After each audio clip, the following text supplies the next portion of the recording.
The top performers are proudly sponsored by Warrington Wolves Supporters Trust Squad Builder. Here are your top performers from round number 3 of the Betfred Super League. The top try scorer this week was Jamal Hanley of the Lee Leopards with a magnificent hat-trick against the Dragons. Jai Whitbread got 2. The most try assists came from Lachlan Lamb of the Lee Leopards with 3. Whilst the most meters made were by Harvey Barron of Hull FC with 244. That length of the field try, ladies and gentlemen, went a long way towards that statistic. The clean breakers of the round were Matt Duffy, Jamal Hanley and Bevan French, all with 3. Whilst the biggest tackle buster was Jacob Gagai of Huddersfield Giants with 14. The most hard meters made in the round, you're going to be a prop forward, second row loose forward in this one, was Jesse Sue of Hull KR with 137. The most offloads, well, the number was 4 because George Williams, Cade Ellis, Herman, S.A., Paul Vaughan, James Bentley and Daniel Clark all got that number this week. The top tackler of the round was George Lawler of the Castleford Tigers with 47. Whilst the best goal-kicking performance came from Adam Kieran with a perfect 8 from 8 against the wire in Las Vegas. These are your top performers from round number 3 of the Betfred Super League.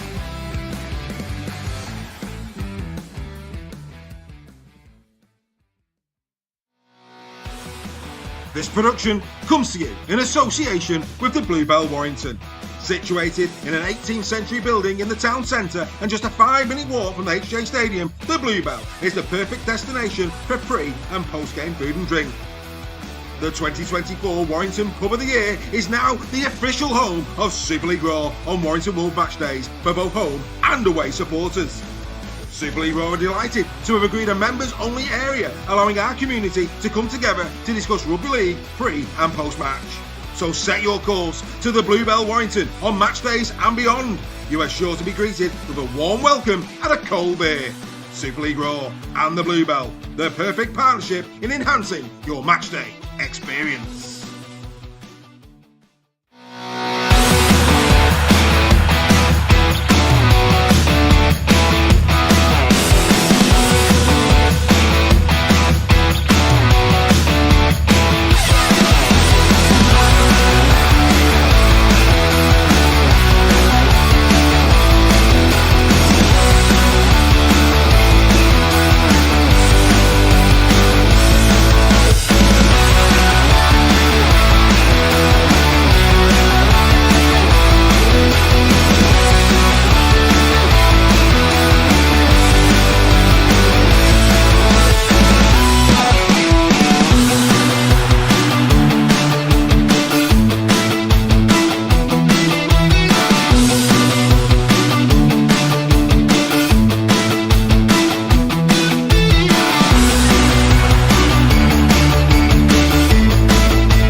Well, good evening and welcome to Super League Raw Weekly. It's great to have your company. As always, great to see so many people joining us, nice, bright and breezy. Good evening, gentlemen. How are we? Very well, thank you. How are you? Very well indeed. Mr. Roach already bringing the tone down, talking about Salford. Not tonight, sir. Not tonight. No need for that. Mr. Sale, how are you? Yes, very well. I hope everyone else there is very well as well. Absolutely. Tickety boo. Good evening to Robert Edson. Jamie Halliwell's with us. Good to see Jamie in the chat already. Ryan Birch, no wonder he's tuning in. He had a better week on Fantasy League. We'll get to that a little bit later on. Adam Walsh, Dawn Baker, Dawn Kirby, Nige Bennett, Craig Forth. They're all flying in. Outstanding stuff. Great to have your company. As always, lots to get through on Super League Raw Weekly. Hopefully, people are still enjoying Round Unpacked. That got some great reviews this week. Apologies for the little glitch in the middle. Understand what that was. That won't happen again, but hope everybody enjoyed the Round Unpacked. And of course, Captain's Run comes back on Thursday. Right, bit of housekeeping before we get into the debate and merriment. Let's not forget this: the Bongers Bingo. Our partners at the Warrington Wool Supporters Trust, trying to raise some money to get the young kids over to Australia at the end of the year. Great night this will be. 22nd of March. Doors open at 6:30. 7 o'clock start. 40-20 lounge at Warrington. Any Warrington fans that are watching this evening, do yourselves a favour, 20 quid a ticket, go and help, have a great night and go and help get those lads over to Australia. Also there, as you can see at the bottom, our competition still open on the website, www.superleagueraw.com. Go to the shop and you, of course, could potentially win 2 tickets to Club Wembley for the Challenge Cup final, £10 for 10 entries. Those have been doing really, really well. And of course, all proceeds will be finding its way back to grassroots rugby league here at Super League Raw. We believe in that, as you know. So if you haven't already got your tickets for that competition, get over to our website and do please join the Warrington Wool squad builder at Halliwell Jones. Also, a note for your diary, other Warrington fans as well. The Bluebell on the 13th of March, Super League Raw quiz night. That's right, for the first time in the pub. We're going to be in the pub doing a bit of a trial run. We hope to stream it live in April. But the first prize is a cracker, 2 tickets for the Leeds Rhinos game. And before the game, the Bluebell will be feeding you. They're going to give you a meal prior to the game. What a great first prize that is for a quiz night. So get yourself down to the Bluebell, March the 13th. That should be outstanding, boys. Quite a lot going on, boys. Quite a lot going on. Busy, mate. Busy. Yeah, it's fantastic. Busy. Right. Lots of news. So there's only one thing that we can do. Banging or hanging.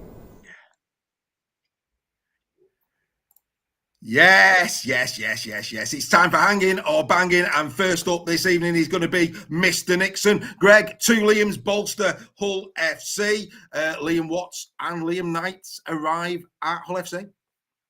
Banging for Hull, I would have thought, strengthens the pack. Liam Watts, strange what happened in Castleford, but I think Hull fans should be happy at that. So banging for me. Banging for you. That was a short and swift one as we bring Steph in and say goodbye to Greg. The 1895 Cup, the Halifax Panthers out. York, bottom of the championship, knocking them out. There is the quarter-final list. Over to you, Mr. Sale. Yeah, very surprised result, especially given how well Halifax performed against Catalan in the Challenge Cup. You'd have expected Halifax were earmarking a run at this competition. But yeah, some interesting ties there. Bradford at home to Sheffield should be a really good game. And obviously, Widnes Vikings, who are doing really well in the championship this season, going away to York, that won't be an easy one for them. So yeah, some really interesting ties there. Absolutely banging. Love a bit of championship. Yeah, get yourself over to a couple of those games when they come around. The 1895 Cup, of course, will be at Wembley, as well as, of course, the Challenge Cup final and the Women's Challenge Cup final. We will be there. Right, let's bring Greg back in. 90 points to 4. England women in Las Vegas. There's going to be no repeat in 2026, Greg. Thoughts? No, absolutely hanging, mate. I'm going to be speaking about this a little bit later on. But yeah, it was a mismatch. I think most who follow the women's game in this country and in Australia will have realised that this was a likely outcome. If they got all the kicks, it'd have been over 100. So hanging from me, I'm afraid. Hanging from Greg. Right, we go back to Steph. This is a hammer blow for Hull KR. Reece Martin out till July. A debut season in tatters, Mr. Sale. Yeah, it's devastating for Reece, who obviously new club, wanting to make a big impression. I think he started pretty well as well. Maybe not so much with the boot, but that was improving. But yeah, he'll be absolutely devastated, as will the Hull KR fans, because as we know, but for goal kicking last year, they'd probably finished top of the tree, and this was a key part of their recruitment drive for this season. So nobody wants to see players out for any amount of time. So it's absolutely hanging, I think, for Super League as well as Hull KR. Yeah, we're devastated, aren't we, for Reece? An absolute hanger that. We like to see the best talent in Super League, and unfortunately, we're not going to be seeing Reece for quite some time, right? We say goodbye to Steph. We say hello to Greg. Second Ashes test at the new Everton Stadium. Is Old Trafford on notice, Greg? I think so. Yeah, and this is absolute banging news. This is a great venue for rugby league fans. When Magic Weekend went to Anfield, the rugby league fans were given the warmest of welcomes. I think this is great. I think it's brilliant. I think if Old Trafford doesn't get its act together, this is going to be the grand final venue in a few years' time. So banging from me.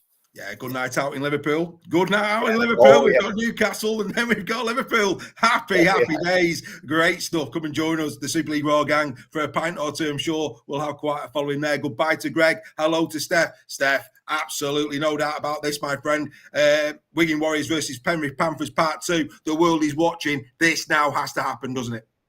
Yeah, I think we've been robbed of this fixture this year, and I think if anybody's got any sense, particularly on the Penrith side, because I'm sure Wigan would be well up for this one. It would be a spectacle for us all to see. So if they can get it going, absolutely banging. But if they miss out on it, hanging. Yeah, it's bad for the game of rugby league if they don't manage to get this one over the line. This is going to be box office. Penrith against Cronulla was a phenomenal game at the weekend. We saw Wigan, just class, absolute class at the weekend. What a mouthwater that would be, Mr. Sale. What a mouthwater that would be. As we say goodbye to you and hello yet again to Greg. Greg, Rossi was on fire in commentary. For those people who don't normally watch the NRL, they'd have been delighted to hear Rossi's dulcet tones. And can French really dodge raindrops? He did that night. He dodged everything. Rossi, what a star. Absolutely. It was absolutely fantastic to hear him commentate on an English Super League game, and what a breath of fresh air it was. Some of the things he comes out with, you miss out for the commentary because you're laughing at what he says. He's knowledgeable. He's poetic. Loved it. Absolutely banging from me. He is the Sid Waddell of the rugby league world. We need to get him a guest spot on Team of the Week. He'd put me to shame. But what a legend. He loves the Lord Rodney, so maybe if we offered him a few fights in a Rodney, we could get him over. Very knowledgeable of the haunts of the north of England is Mr. Rossi. So we extend him our very best wishes. I'm sure Mr. Rossi has discovered Super League Raw. If he hasn't, well, if you're watching and you know Rossi, tell him we're here. He'll love a bit of Super League Raw, will that man. Right, goodbye to Greg. Hello, finally, for the last one, to Mr. Sale. Who's next? Who is next? Super League clubs invited to express their interest for 2026. Who are the favourites to answer the call, would you say, Steph? I think all four of those on the screen are in with a good shout. And if the women's game isn't happening, then who knows? Maybe we could have two fixtures there, which would be amazing for next year. Everything I'm hearing is that the English fans brought so much to Vegas this year in terms of the fan base, and even the Australians, the NRL people were all commenting about the Wigan and Warrington fans and what value they added to this fixture over there. So the more games we can get there, I mean, for me, I'd play Magic there. I'd have all the Super League clubs there at one event that would be in Vegas. Maybe that's something we can build to. But yeah, what a brilliant overall result for Super League this was to be with the NRL boys, and hopefully this goes one step further into cementing that deal with the NRL. Hanging or banging? Oh, dear. Banging, absolutely. Ladies and gentlemen, we're only 13 minutes into the show. We got through some news there. Only one show online does this. Banging or hanging?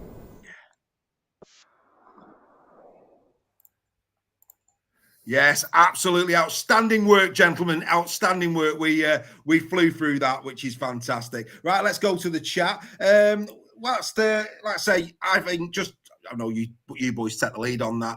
I think Leeds, Saints, Lee and are there in the box seat for year two at Magic. We know Lee and KR can put a show on. They did that at Wembley. Something just tells me, and Derek's going to push hard. There's no doubt about that. I think Derek Beaumont will be pushing very, very hard. Get those air miles in, Steph. You might need them. But are they going to do the typical Saints Leeds? That's the thing. And I know that Derek will push that all the way, but it'll be very, very interesting to see who does that. who gets over there. Anything catching you around the chat? Nicola Burtonwood's there with the 4 kisses. That always catches my eye. Hello, Nicola. Hope you're well. Not the end of the world for KR. We've got good depth. I think that's in response to Reece Martin there. There's Bazza Kingston having a chat about that. Bazza, I thought Richardson kicked really, really well. He did. Yeah. It's nice to hear someone passionate about the game commentate for once. Right, Ryan Birch, that's obviously about Vossi. Couldn't agree with him more on that. Just all in all, good effort there, boys. Now, we'll keep up to date with the chat as it's starting to go in. But anyway, we've got lots to get through tonight. Starting with this, we're going to start the debate. The debate is, it's now time to debate who is the coach of the month for February. 3 contenders for me. Paul Wellens, Willie Peters and Adrian Lamb. Has to be. They're the ones who are 3 from 3. Seeing as though there's not a Warrington coach on the screen, Greg, talk your way through these 3. Who would you give it to? Do you know what? I think all 3 are deserving contenders. Willie Peters, has started where he left off last year. Has bolstered his squad. You would expect Hull KR to do well. Adrian Lamb, again, they lost a lot of players at the end of last season, as we've said a lot of times on this show already. They brought some new faces in. They fitted in really well, slotted in really well. They've kind of, it's been a smooth progression. And Paul Wellens, well, after the season he had last year, I mean, he couldn't have wished for a better start. They've had a bit of a leg up with the Salford situation. They played really, they came out on top against Wakefield in a scoreline that didn't really reflect the game. But if I'm going to go, I would have gone for Wellens if they hadn't have had that Salford game as the first game, because I think that was an easy win. So I'm going to go for Lamb because of the changes that the team have undergone, and he's overseen a smooth transition. They've gone to Wigan and they've won at Wigan. Not many teams are going to do that this season. So I would give it to Adrian Lamb. Fair enough. Just dipping back into the chat, Ian Judson saying that the only game that Rovers can possibly play in Vegas will be against FC. Otherwise, it won't be worthwhile. Okay. I'll let, and I can see he's getting a couple of pelters for that one. So we'll just leave that to run. Mr. Sale, obviously your man is there. Your thoughts on these 3? Yeah, I think all 3 have been outstanding for their own different reasons. Willie Peters obviously had adversity early on, losing Mikey Lewis, but still coming out with the 3 wins and being sat at the top of the table. Paul Wellens, obviously based on last season, what a huge improvement. And Adrian Lamb, I think, given the changes there's been at Lee, I think it shocked even the Lee fans how well they performed. And I think the thing that's the tiebreaker for me is if you can beat Wigan in their own backyard, given what we've just seen from them in Vegas, then that's deserving of Coach of the Month for me. So I know it's my team, and I wouldn't normally pick my coach, but I think it's deserved.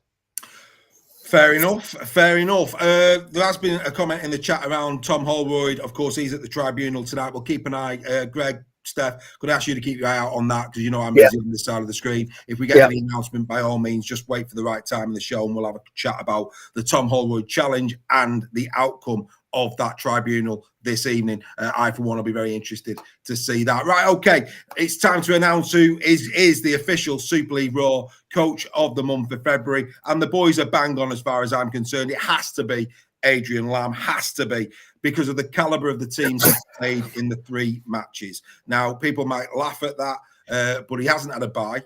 He hasn't had Salford, in that period. Wigan 1-0 was just simply exceptional performance. And when you consider he was putting new players into Super League, the likes of O'Neill, Armstrong, etc., and the way they gelled that night, very, very impressive indeed. Then Huddersfield 24-10, which again was a shocking conditions, came through that. And let's be fair, last week against the Dragons 34-6, they played some sensational rugby league. So I think on balance, the new players that have come in, the teams that they played, yes, Saints fans, you're top, I get that. But let's be fair, your first 2 games were pretty straightforward, especially that first one. So we're going to give it to Adrian Lamb in February, and great to see in the comments a lot of people are in agreement with that. So happy days. Really good stuff. Right, okay. Should we see who the team of the month is? Yes, let's. It's now time for the first. I can't believe it. It's the first team of the month. It's absolutely unbelievable. But ladies and gentlemen, here is the official Super League Raw team of the month for the month of February. Team of the month is sponsored by David Presley as Elvis. If you want your wedding all shook up, contact David Presley today.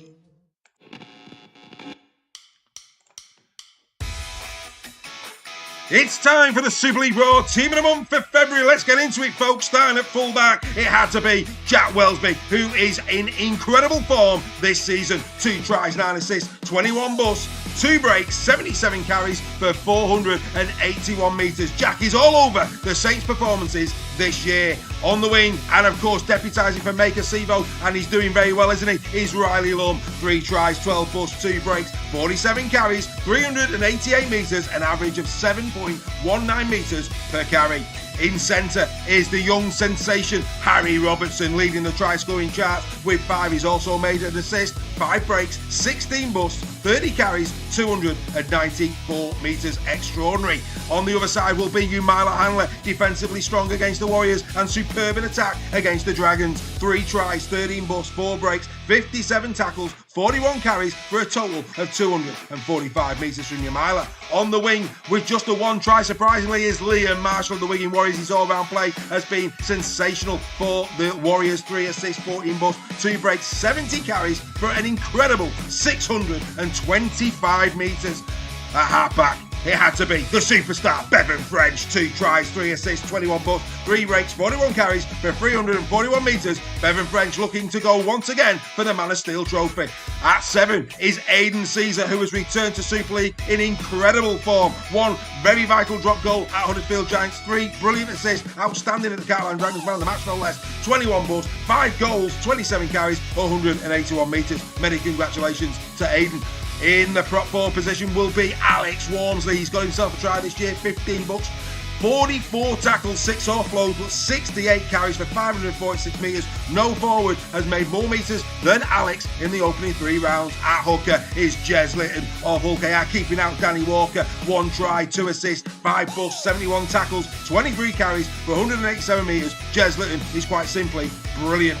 On the other side, this may surprise many, but George Delaney over the 3 rounds has been Mr. Consistency. Over 100 metres in every game. He's also scored a try, 9 busts, 1 break, 72 tackles, 43 carries for 386 metres. The easiest pick of all is number 11, Junior Nsemba. 1 assist, 23 busts, 62 tackles, a tackle efficiency of 98.6%, 43 carries for a bruising 361 metres. At 12 is the incredible Mr. Ethan O'Neill. Where has this man come from? He has been very consistent indeed over the first 3 rounds. A try, 95 tackles, 95% efficiency, 39 carries for 248 metres, 6.3 average. Adrian Lamb must be smiling from ear to ear. And finally, at loose forward will be Cade Ellis. 112 tackles from Cade, 92.5% efficiency. He's done 2 busts, 8 offloads. He's carried the ball 56 times for 363 metres. No other 13 in the comp thus far this season has been as good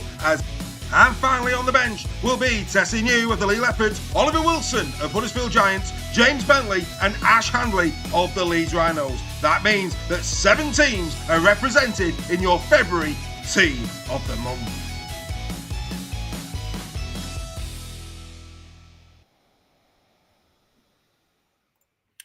So there you go, chaps. The February Team of the Month brought to you there by Super League Raw. Greg, I'll let you kick off. Your thoughts on the February Team of the Month? Strong team, a very strong team. Surprised at Jez Litton because he's coming off the bench, not a starting hooker, and keeping Walker out. And Wolford, I thought Wolford at Huddersfield's had a decent start to the season. Was close. Yeah. And, you'd not mentioned Kieran or Percival in the centres as well, who've had good starts.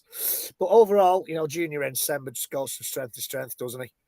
I'd be surprised if he isn't in most, if not all, of our teams of the month this season. And O'Neill, I mean, Steph must be delighted with the form of O'Neill. He's played really, really well those games in February. So yeah, strong team that, Dave. Yeah, Phil Webster in the chat going on about Jesse Sue against Trinity. He wasn't good. Now let's remember, guys, this is about the 3 rounds and consistency. Jesse Sue 8 carries for 44 meters against Trinity, 16 tackles, 1 bust. He had a great game against the Red Devils. He played well against the Tigers, and again, look at who we're talking about there.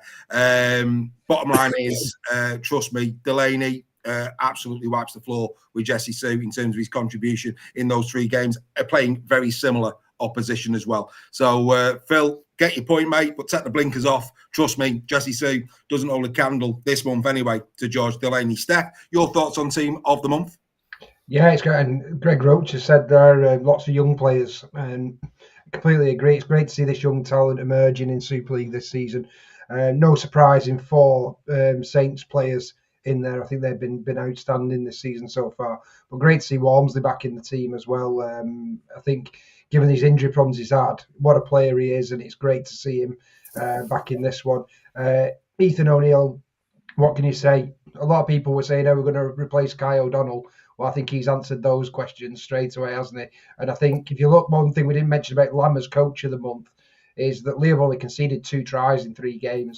That's phenomenal for any Super League side. And I think the main reason for that is the defensive attitude of Ethan O'Neill and taking the team with him as well. So yeah, and outstanding performances by Bevan French and Marshall as well. So great to see those 2 in the team as well. Yeah, people talking about Jake Connor. Absolutely, Jake Connor. I mean, to be fair, the fullback position, I try and do the bench like a coach would do the bench. You know, they do tend to put forwards on there. There's a couple of backs this month, and that's probably because, from a hooking perspective, Walker fell off a little bit as it went through. Pappy's not. He's been steady away, but he's not been great in terms of completely. Leeming's had a few juttering ones. So I mixed it up a little bit this month, bringing in New and bringing in, Ash Hanley as backs. Ollie Wilson in there. Trust me, again, Ollie Wilson's consistency over the 3 games. Yes, Herman SASA was sensational at the weekend, but if you compare and contrast Wilson to SASA over the 3 rounds, that is where it is. And like I say, here at Super League Raw, we do things different. So people who are new to us, let's explain what happens. We look at this as over the 3 games. Team of the week takes care of the players who play best in that round. But what I do is I analyse all 3 rounds back to back. Who has been the most consistent players throughout those rounds? I also take into account who they have played. So your Milo Hanley, for example, he might not, great performance at the weekend, but let's not take away what happened at Wigan. So again, certain things like that are took into account as well. Who have they played and what impact have they made? So trust me, a lot of painstaking effort goes into this. If you can pick a better team, you crack on and you let me know why I'm wrong. But I will stand by this because I know how much effort goes into it. A lot of effort goes into this each and every month because, of course, I take the Super League trophy very, very seriously. All of these players will be given an additional 2 points. So the way that we work the Super League Raw trophy is a 3-2-1 that is announced on in the sheds. Then the team of the week, they get an extra point. If they get in team of the month, they get 2 points. And if they get the player of the month, they get an additional, was it 3 or 5? I can never remember. 5, I think it was. 5, yeah, they get 5, don't they? And that, from our perspective, makes our league table and our trophy a little bit more credible because it's not just about one game, it's about consistency as well. So if you're new to Super League Raw, that's how we do it. We will be announcing after round 5 what the league table is for the Super League Raw trophy alongside the Man of Steel and the Albert Goldthorpe medal as well. So that is what we do here at Super League Raw. But what I really like in the chat is a lot of people are talking about the youth in this team. Isn't it wonderful? Riley Lum, Harry Robertson, Hanley's not that old. Let's be fair. You've got the likes of Jez Litton. Again, lots of rugby still left in Jez Litton. Really good. Junior in December, obviously. Really good to see these young players in a team of the month. It just bodes well for our competition, boys, doesn't it? Yeah, it does. Yeah. There's so many good youngsters coming through at this moment in time. And like you say, they've got to be encouraged. I like Riley Lum. And they've got to be encouraged. They've got to be given the head. That's why, teams, it's so important that they develop their academy and their reserves teams so that kids can step into that gap when players get injured. We've seen that with Lindop at Warrington and Lum at Leeds. I think it's fantastic. Phil Webster talking about Thompson. The reason Thompson's not in there is his defensive efforts. If you compare and contrast Thompson to Delaney and to Wilson, like I say, on both sides of the ball, he has been good, Thompson, but he's not been as good as Wilson or Delaney. That's just the way it is. A lot of chat in the, a lot of talk in the chat. As a accredited journalist, Ian, at times you do let yourself down. You really do. Barron and Martin over them. Behave yourself. Start talking straight. Stop looking for notoriety. Play it straight, and people actually might listen a bit more when you speak. Because quite frankly, mate, I don't know where you're coming from with that. I really don't. Shocking. I've got to say it because I'm finding it quite boring. Anyway, moving swiftly on. I've just got to call it as it is. Just ridiculous. Absolutely ridiculous. Right, I'm going to have a bit of a break. It's now time for the NIXON report. We're going to go over to Greg, who's got quite a bit to say, I think, about the women's game. So here it comes.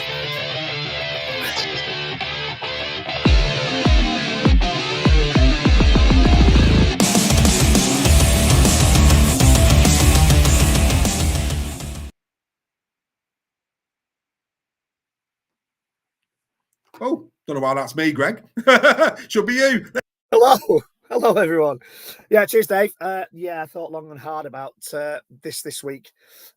Clearly, they say what happens in Vegas stays in Vegas. But what happened on Saturday to the England women team, I don't think we can ignore that. I don't think we can brush that under the carpet. I think we have to learn lessons in how to develop the women's game in this country, and we could do far worse and look at how the Australians treat the game over there, treat the women's game over there.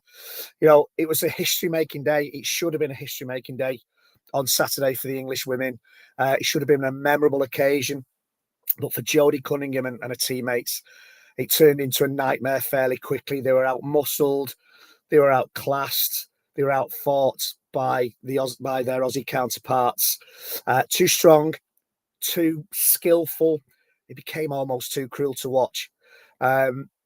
At times that game, Amy Hardcastle, she said before the game, you know, Amy Hardcastle is a bit of a superstar over here. And she said that victory over Australia would be groundbreaking. Afterwards, she said she felt she'd been like in a washing machine. Cunningham admitted that the women have got a long way to go in this country if we ever to get near them. You know, they've got the likes of Ali Brigginshaw, Tamika Upton, Isabel Kelly, Olivia Koenig, who couldn't get in the team for 2 years. So the thing with this is, though, you can't blame the England players. You can't blame those girls who pulled on that English shirt for this record-breaking defeat. It's not a reflection of their attitudes or their talent at all. It's just that the Aussies are far better. And, you know, the English women, they've got to use this as an opportunity. This is now a watershed moment for the women's game in this country, I think. And those girls who are in that team on Saturday, they've got to stand up and they've got to demand that things change in this country, I think. You know, yes, somebody's put in the chat there, the Aussie women, they're either professional or semi-professional. And, you know, you can argue that the RFL and Sky Sports have got to share the responsibility for this in some way. Dan Ganay, the commentator on the game on Saturday, he pointed out that the Aussie women are reaping the rewards of a really progressive attitude towards the game in the NRL and the coverage the game gets down under. And, you know, in this country, we've got Leeds, Saints, we've got York, and to a certain degree recently, Wigan, Lee and Swinton, who are really investing in the women's game, but the others need to have a look at themselves and think, are they doing enough to support the game? And you can argue that the financial aspect isn't there. You could also argue that the women need to have the respect and, you know, to be recognised by the clubs in this country. In Australia, professional, semi-professional. Over here, the majority of women players don't get paid. They can't even use the same facilities as some of the men in this country. And the Australian women train with the men. Our girls have got to juggle careers and families. You know, if they get injured, there's no treatment for them unless it's NHS. And, you know, it's a difficult one to answer this one. Certainly the answer isn't, as Stuart Brown said, kind of as the dust was settling, that he's going to bring in heritage players from Australia or New Zealand with English family ties. That is not the answer. That just pushes our game even further back and knocks our girls further down the pecking order. We have to invest time and facilities into our women who are playing it now. You know, the Saints women were celebrating beating Warrington by 92-0 at the end of last season. They know how that feels now, and they have to stand up and say, right, this can't continue. We have to put the time and the effort into this league if we're going to grow the women's game. There are a lot of talented young girls in this country, playing not just along the M62 corridor as well, but playing all around the country. And we need to take care. We need to take the time to invest in them, to bring them through, or they could end up turning the back on the sport, and we lose a whole generation of talent to the women's game. We can't allow 80-0 drubbings to happen in Super League anymore. We can't allow it to happen in the international scene anymore. It's a watershed moment. I'm going to stand down off the soapbox now and hand back to you, Dave. Well, there was a lot in that. Well done, mate. I mean, it's difficult. It's hard to go there. Let's have a bit of a chat. We don't normally stick around, you know, in terms of the women's game. So let's have a few moments because there's quite a lot in the chat. Deb Hasty, Castleford Tigers fan and Super League Raw member. Speaking of Super League Raw members, welcome to Jodie Lilly. Jodie Lilly has signed up tonight to be a Six Again member. Congratulations, Jodie. I'll explain to you what you've got coming your way as a consequence of that brilliant decision in a moment. And also, George Valentine has migrated from Patreon to the new website. He'll enjoy the new features, I'm sure. Deb Hasty, Super League Raw member, Castleford Tigers fan. Hello, Deb. Hope you're well. We're barely funding the men's game. And this is a point that you mentioned, Steph. Yeah, absolutely. And I think what we need to look at here is look at the success of the England Rugby Union women's team. Look how good they are. And that's really your benchmark in terms of how you can be successful in the code of rugby. And, you know, it's not like the other Premiership Rugby Union men's teams haven't got financial problems. The difference is, I think, that they get a lot from central funding for the England setup. So if we want to have a competitive international team, then it's got to come from the governing body for me. It can't be left to the clubs because, as we well know, if we look at Salford and a few other teams as well, you know, they're struggling with the men's teams. It's a very good point. They haven't got the money to invest into the women's team as much as they'd probably love to do it. So this is where we've got to decide as a sport, do we want to compete? Do we want to compete with Australia? And if we do, then it's got to come from central funding for me. Yeah, and like I said before, Steph, when we were chatting, it's not just a case of money; it's a case of changing attitudes. Yeah, you know, there are teams, there are Super League teams out there. Saints, Leeds, York, they share the men's stadium. They play their home games at the men's stadium. Sometimes other teams will play. You know, Warrington played at Halliwell Jones every now and again, but it's having the attitude that putting them on that same kind of level as the men, letting them use the same facilities, the same opportunities. You know, a lot of people who are diehard rugby league fans would walk past a girl who plays for Huddersfield or who plays for Warrington and not know that they put the body on the line 3 days before against Saints or Wigan or whatever.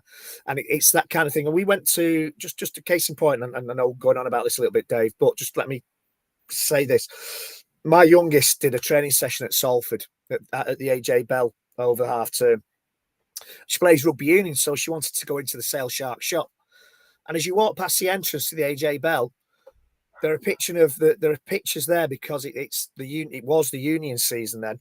The union men and the union women, side by side, pictures of them at the front, promoting both teams.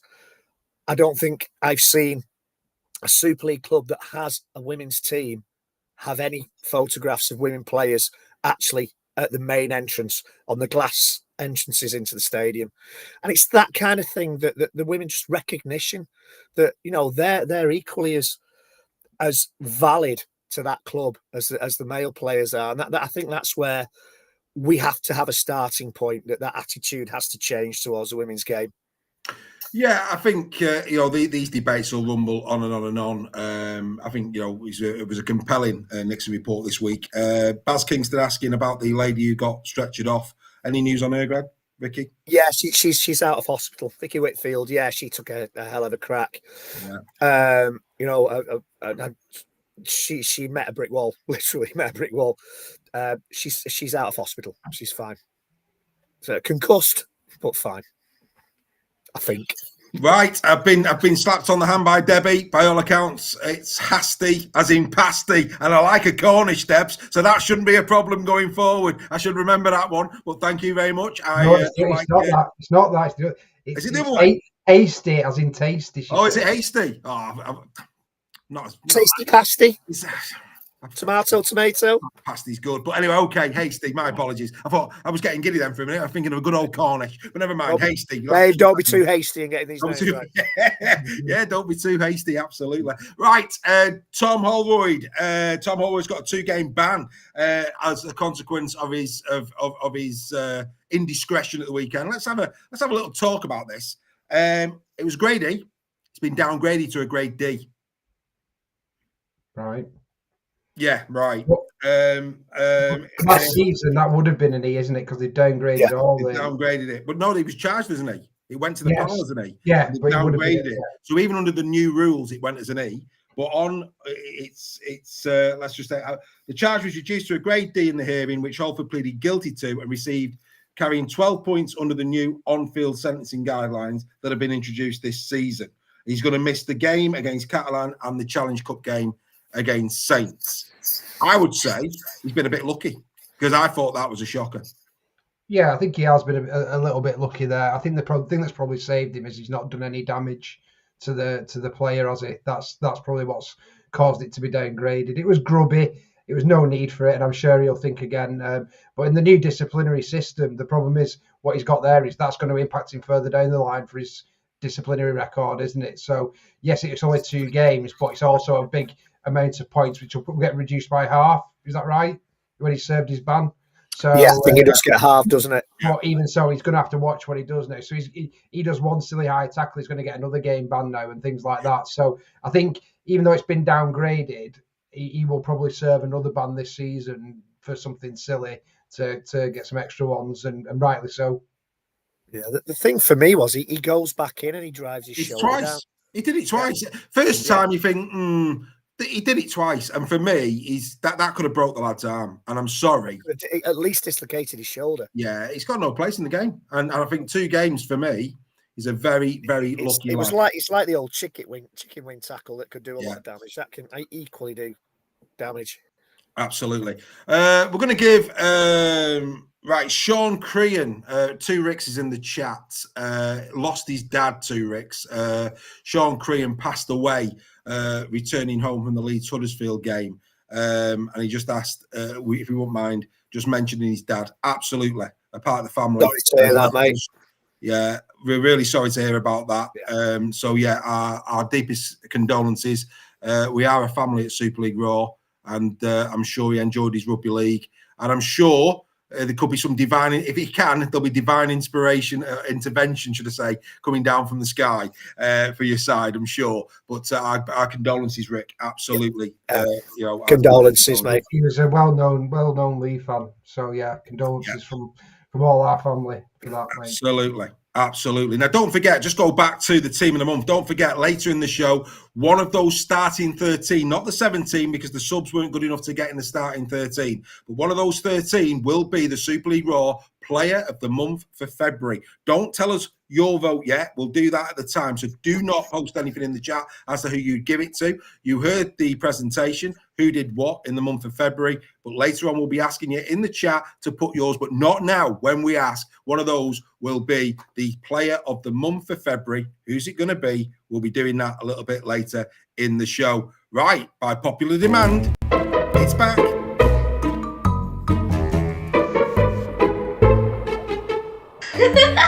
Give your head a wobble.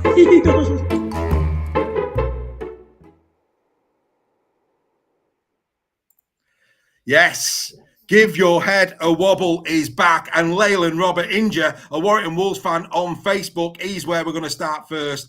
Loose because you didn't bring Roderick Ty to the USA. If Roderick Ty was there, the Wolves would have been given plus 51 to Wigan. Leyland, keep watching Super League Raw, my friend, because we will educate you in the great game of rugby league. Roderick Ty is not worth 51 points against Wigan. Gentlemen, I don't know about you, but... we might have conceded 51 more. Leyland, my friend, where are you going with that, Chief? Unbelievable stuff. Unbelievable. No disrespect to Ty. No, good player, but he's not worth 51 points. No. Anyway, Leyland may be more maybe he's got a screw loose. Good man, good man. Right, shall we move on? Should we go to Huddersfield? Let's go to Huddersfield. Okay, and we'll go to Danny Ambler. Is Robbo up to the challenge and the standard? Have you seen your defensive stats, Danny lad? Have you seen the improvement that your team have made? You're very unlucky to not have got at least one win this year. So to be calling out Robbo 3 games in, when you've had such an improved start to the season against quality opposition. Warrington were in the playoffs last year. Lee were in the playoffs last year. You know, I think for me, mate, yeah, you lost by a point to FC. And don't get me wrong, you threw that one away. I get that. But, gents, I don't know about you, but Danny Can't do that. My cheeks wobble too. Danny lad, what are you doing, Chief? What are you doing? Come on, calm down, mate. Calm down. Loads of time left. Right. Shall we move on to League Express? Yeah. We're not doing Why cucumber sandwiches this week. Can I just give a big shout out to League Express? I think all bar one. I can't remember who it was. Might have been Harvey Barron got a point. I can't remember. But all bar one. To be fair, credible. No issues. I do take the mickey. But when you get it right, you get it right. So there's no cucumbers this week. But we have dipped into League Express because John Egan was in there. And John said he'd be grateful if someone could explain why we've all been so crazy over the Las Vegas game between Wigan and Warrington. So, gentlemen, would you like to explain why Wigan and Warrington going to Las Vegas is a major step forward for British Rugby League? I'll go first. So basically, it's a major step forward because the USA market is 200 and odd million people played in an NFL stadium that's watched by millions every week in probably the entertainment capital of the world. So to get, our game played in one of the newest, most modern stadia in the world, in front of the NRL audience as well as the American audience, is fantastic for our game. And I think in the bigger picture of this, it's more about who potentially owns the Super League going forward. And I think this was potentially the first step forward on that journey. Greg? In the same way that people said the renaming the Halliwell Jones as a Luke Littler Stadium was a gimmick. So what? Look at the newspaper coverage, look at the TV coverage, look at the press coverage it got. Rugby League, sometimes on a Saturday morning, if you watch BBC Breakfast News, Super League doesn't even get a mention in the sports section. It was all over the news.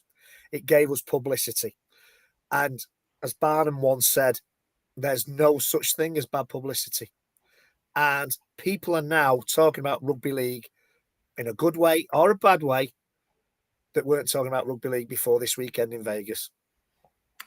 So, John, you asked, could somebody explain why the Super League Raw panel have told you why? More investment potentially will come into the game, more eyes on the sport. John, with the greatest of respect, my friend, is all I would say.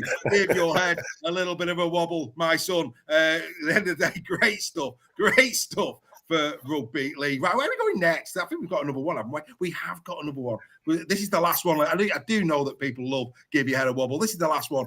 It's great. I love it. It's great fun. Gary Jackson, Hull KR fan, infiltrating the Salford Red Devils Facebook page. The away support was shocking. Looked like 20 Salford fans last night. At least Rovers take 1,500 away with them. Gary, really? Rather than actually try and gloat about your away support, why not applaud the 20 fans that went? Because the bottom line is, mate, at this moment in time, they're heroes, absolute heroes. So whoever you 20 Salford Red Devils fans were that Gary saw, my heartfelt congratulations to you. That's what support looks like. Because quite frankly, and this goes to all of these, it's great that we're getting more people in grounds. It's great what Lee's done. It's great what KR's done. It's great what Wakey's done. But within those 9,500 memberships at KR, the 7,500 at Lee, and however many there are at Wakefield, within there is a nucleus of support that were there in the dark days. They're the real heroes of every club. So Let's not forget that. So with the greatest of respect, Gary, Can I just add to that? Yeah. I remember the Catalan 42, the 42 Warrington fans that went to Catalan for a playoff that we were never going to win, and people were calling our support all sorts. They are the diehards. What you probably don't know about that, it's probably taken 45 minutes before kickoff. There was a massive smash on the M62, and loads of Salford coaches had to turn back because they weren't going to get there. So, there is a context and there is a reason behind that. And towards kind of halfway through the first half, there were a lot more Salford fans there. Well, it's a Thursday night over the M62. Greg, come on. Greg, what I love about our community, right? For those people listening on the podcast, the chat has now been infiltrated by our wonderful members. Bazza Kingston, KR fan, embarrassed by one of his fellow brethren talking such utter nonsense, absolute nonsense. Phil Webster, another KR fan, he said, for 20 Salford fans, they made a lot of noise. Good man. Dawn Kirkby coming in. They should get a free ticket for the next game. Absolutely right. So don't get me wrong. I think, what's wonderful about our community is that, when we see these give your head a wobbles, we know it's the minority. We're not having a go at KR club, right? We're just having a bit of fun. And as our members prove, there's balance out there, folks. There's balance out there. So it will return. Give your head a wobble. Be very careful what you're posting online. And so there's a part of me that thinks the reason we're not doing Cucumber this week are the reporters starting to get wind of Super League Raw holding them to account, because this week it was far more credible.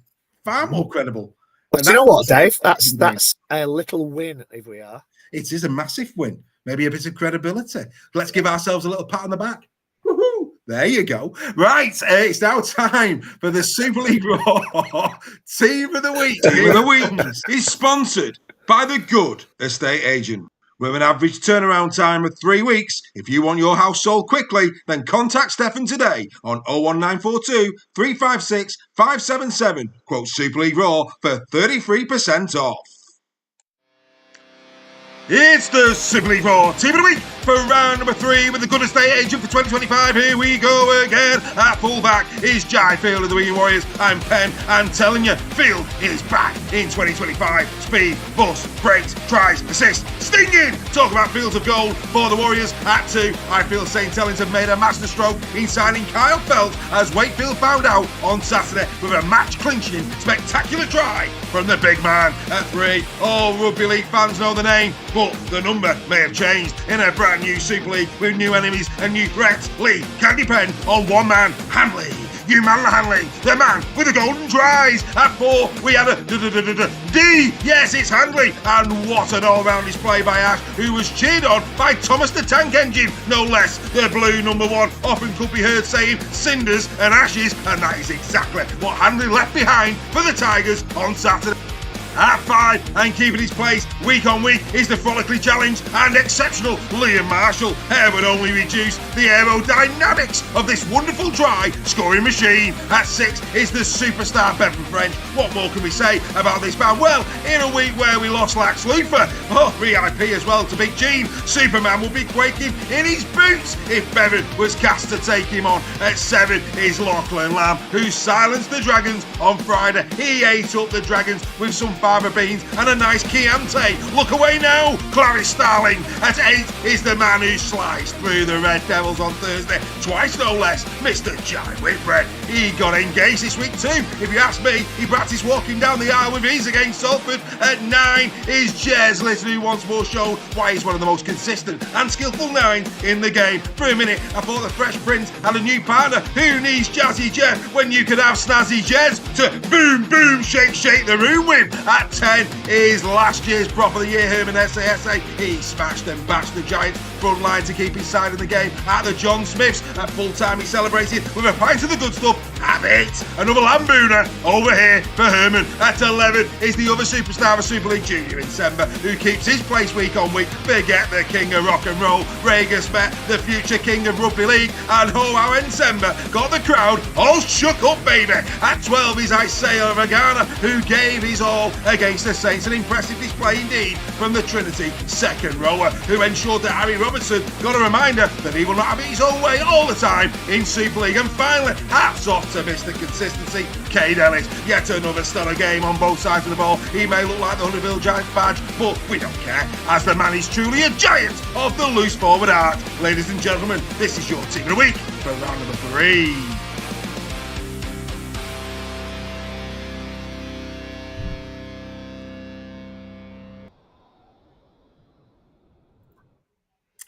Team of the week for round number 3. There you go. Mr. Nixon, what are your thoughts?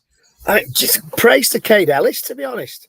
I think he had a lot of doubters, a lot of critics when he first came over, but I think over the seasons he's been at Wigan, he's progressively got a better player, improved week on week as well. Jez Litton, again, as I said before, coming off the bench and getting the team of the week. You know, he's a little bit of a live wire. I was surprised he didn't start in the halves this week. I think you and I think Steph called that Richardson might start, or it might have been you, Dave, called that Richardson might start. But I was surprised that Litton didn't. And Jay Field, well, what can I say about Jay Field? I blinked on Saturday night, and the game was lost. And not Jay Field, Bevan French. Bevan French was at the heart of it all. I mean, he was ably helped by Jay Field, but Bevan French, I blinked, game was over, time for bed. Simple as that. He was that good. He was outstanding, mate. He was outstanding. He was. Steph, your thoughts? A couple of lafers in there. Yeah, not surprised to see 5 Wigan players in this week. I think that was one of the best performances I've seen from Wigan, and that says something. In Vegas, they certainly know how to turn it on in the big games. Great to get Lockie Lamb back in the team of the week. It's crucial for Lee going forward that this man's firing, and 3 assists against Catalan, fantastic from Lachlan. And good to see Jai Whitbread in there. I thought he had a really, really good game against Salford. Two really good tries, and obviously an ex-Lee player. I was gutted when we let him go, and he was outstanding for Wakefield as well. So good to see him performing again. And Ash Hanley, I thought, had a really good game for Leeds. He's starting to settle into that centre, I think, now, and that kick through for Newman's try was sublime. It was halfback-esque. So great performance from Ash as well. Absolutely. Good evening to Sean Michael Dwyer. That's a new name on me. Joining Super League Raw tonight. Welcome to Super League Raw. Aidan Simpson Herman in Team of the Week. Is Ian still watching? I think he's gone. I wonder why. I wonder why. But I'm sorry, but I'm not being funny. I'm just ridiculous. I've got to say it as it is, or else people wouldn't give me the credibility. I'm all for proper journalism. That ain't Harry, Barron, and Martin. Sorry. You're having a giggle, mate. We move on. We won't go there. Sometimes you've just got to say it as it is. Everybody's entitled. Dave, can I also say there's nothing wrong with being follically challenged? No, there's not. And everybody's entitled to their opinion. It's just, I'm just not up for that at all. Greg Roach, fantastic. He says he loves a bit of Team of the Week. It's marvellous. Rossi couldn't do any better now. I think Rossi probably could. But I'll take that from you, Ian. From Greg, sorry. I really, really will. Dawn Kirby's lost. Steady on. Hey. Steady on. Dawn's lost half of a Coke, which and that's Coca-Cola, by the way, before people start getting interested in that. But yeah, outstanding stuff. Right. Great Team of the Week. Delighted with that. Where are you going to get some tank engine and boom shake the room in 3 minutes? There you go. Just goes to show, doesn't it? It can be done. Right. Before we move on, is that? Let's just see if that works. Yes, that does work. Couple of things. So we've had Jodie Lilly tonight join the membership. Welcome, Jodie. What have you got to look forward to? Well, you've got to look forward to 7 days of rugby league. That's what we produce here at Super League Raw. So there's a QR code there on the screen. 4 people have done it tonight. You really do need to become a part of this community. You've seen tonight some of the comments that have come in. Jodie's been welcomed with open arms. I've spoken about the KR fans backing the Salford fans, which is a wonderful thing. Not only do you get the shows, which is Round Unpacked on a Monday, real deep dive into the weekend's action. Of course, this is free, Super League Raw Weekly, but of course we give more shout outs to our members than anybody else. We have the Social Club on a Wednesday, members only exclusive, where they get together on a screen like this, talking all things rugby league. Captain's Run has come in for 2025 on a Thursday. The best preview to the weekend's action. We've got in the sheds throughout the weekend. We've got competitions galore. just go and look at all the benefits on the website, superleagueraw.com, and you'll see why it's great. And I'm going to tell you why also it's great. Because we bring people together who we've never met, and we do good. Last week, we had Action for Alfie. We had young Alfie on. We did a lovely segment on Action for Alfie. And we actually, for those who haven't already spotted, we have actually now made them our charity sponsor this year. Free sponsorship for the year, and we'll keep talking about Action for Alfie. We've also donated a free membership to Alfie as well, so that you can enjoy Rugby League 7 days a week. But Matt Timms, one of our members, has contacted through, so Matt, Super League Raw member, this is the good that Super League Raw is doing. Matt would not have known about Action for Alfie without Super League Raw. Matt Timms, one of our members, has contacted Alfie's dad directly. Matt is going to be doing a 10K run, and all proceeds he will donate to Action for Alfie. So Matt Timms, on behalf of the entire Super League Raw community, thank you for embodying what we are all about. You, my mate, are an absolute legend. So it's not just the shows, guys. It's what we are doing in the world of rugby league. We are bringing it together in friendship. We're debating with respect, and we're giving you some great entertainment along the way. So please do the QR code. If you're listening on the podcast, there is a link in the podcast to our website. Go and have a look at the benefits. You're not going to find this anywhere else. Please, please, please become a member of Super League Raw. If you join tonight, you even get a shout out live during the show. Happy days. Right, I mean, Matt Timms, boys, that's just incredible, isn't it? Yeah, he's a lovely guy as well, Matt. A real guy. He's contacted me a few times to see how my dad is, and what a guy, lovely fella. Yeah. And the chat's gone mad in terms of respect and love for Matty Timms, and it's completely deserved. Steph, I know that you, I've got a lot of time for Matty as well. Yeah, give me a lift home from the Earl Crabtree Benny Westwood night, and I'd spent a bit of time with Matt and got to know him, and he's a top bloke. And what we'll make sure we do is when he's got his link for his Just Giving or whatever it is, we'll put it on all the social media. And if any of the members can donate to Matt and cheer him on, I'm even tempted to go and watch him do it and cheer him on at the finish line. Which 10K is it? It's the AJ Bell Stadium, the Salford one, I think. What month is it? I don't know. We'll get Matt to think. We'll put all the details on the Facebook. Absolutely, yeah. We will. And anybody who wants to sponsor will be able to do it directly through that. But if you could support Matt and support Alfie, that'd be amazing. I'm not being funny, but again, this says everything you need to know about Matt. He's put humbled and love art. No, mate, we're humbled by you. Mate, we're humbled by you. That is incredible, mate. Absolutely incredible. For you to take it upon yourself, to reach out to that family and offer them that level of support. You, my friend, are what Rugby League is all about. We will support you financially. And do you know what? I'm not being funny. A hoodie, to be fair, is probably a little bit too heavy to do a 10K, but I'll tell you what we might do. We might donate a Salford Red Devils tour t-shirt to our Matt. Not that you'll be able to see it with his bib on, but yeah, I think why not? Whilst he's warming up and things like that, and while he's doing his training, Matty, that is on its way to you, mate. It's the least I can do. And like I say, we will support you financially with regards to what you raise for young Alfie. Super League Raw. Do you know what? I'm humbled by what we've done. We've got some wonderful members. Yeah, this is what it's all about. Please do join us on this crusade. I've not mentioned it 47 times, whoever that person was on Facebook, but you know what? There you go. Right, okie dokie. No Joel tonight, so I'm just going to quickly rattle through the Fantasy League on his behalf. So here we go. If it's all right with you, gentlemen, just so people can see things, I'm just going to take you off the screen momentarily. So team of the week in terms of the Fantasy League, as you can see there, Yamala Hanley at fullback, and this is because, again, pathetic. They put players out of position. Hanley was never playing fullback this year. Unbelievable stuff. But there you go. Matty Ashton and Liam Marshall on the wings. Connor and Hanley in the centres. French and Smith in the halves. Whitbread and SASA with the props. Daz Clark at hooker. James Bentley, Jack Hughes. Jack Hughes had a great game for Lee, I have to say.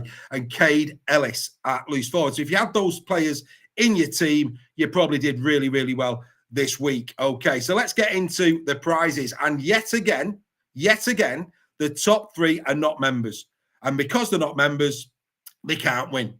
So as part of the membership, if you're a top tier member, you can enter 3 teams into our Fantasy League. If you're a middle member, you can enter 2. And if you're an 18th man, you can enter 1. The prizes.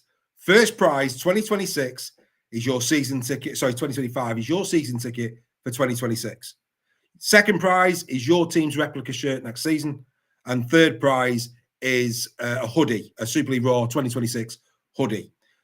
None of those, Terry Moon, David Moore, Trish Scott, are members. Now, here's the really important thing. If you're going to be paying a subscription, you've got till the end of March to subscribe to Super League Raw, or else if you join later, you will not be entered into this draw. You just won't be. So anybody who's thinking, I'll see how I'm doing in July, no. You've got to be a subscriber by the end of March, or you're not in there. You have got until the end of April if you take out an annual subscription. So anybody who takes out an annual subscription before the end of April, they too will be entered. They can enter as per their membership. After April the 30th, all bets are off. It's locked down, and that's it.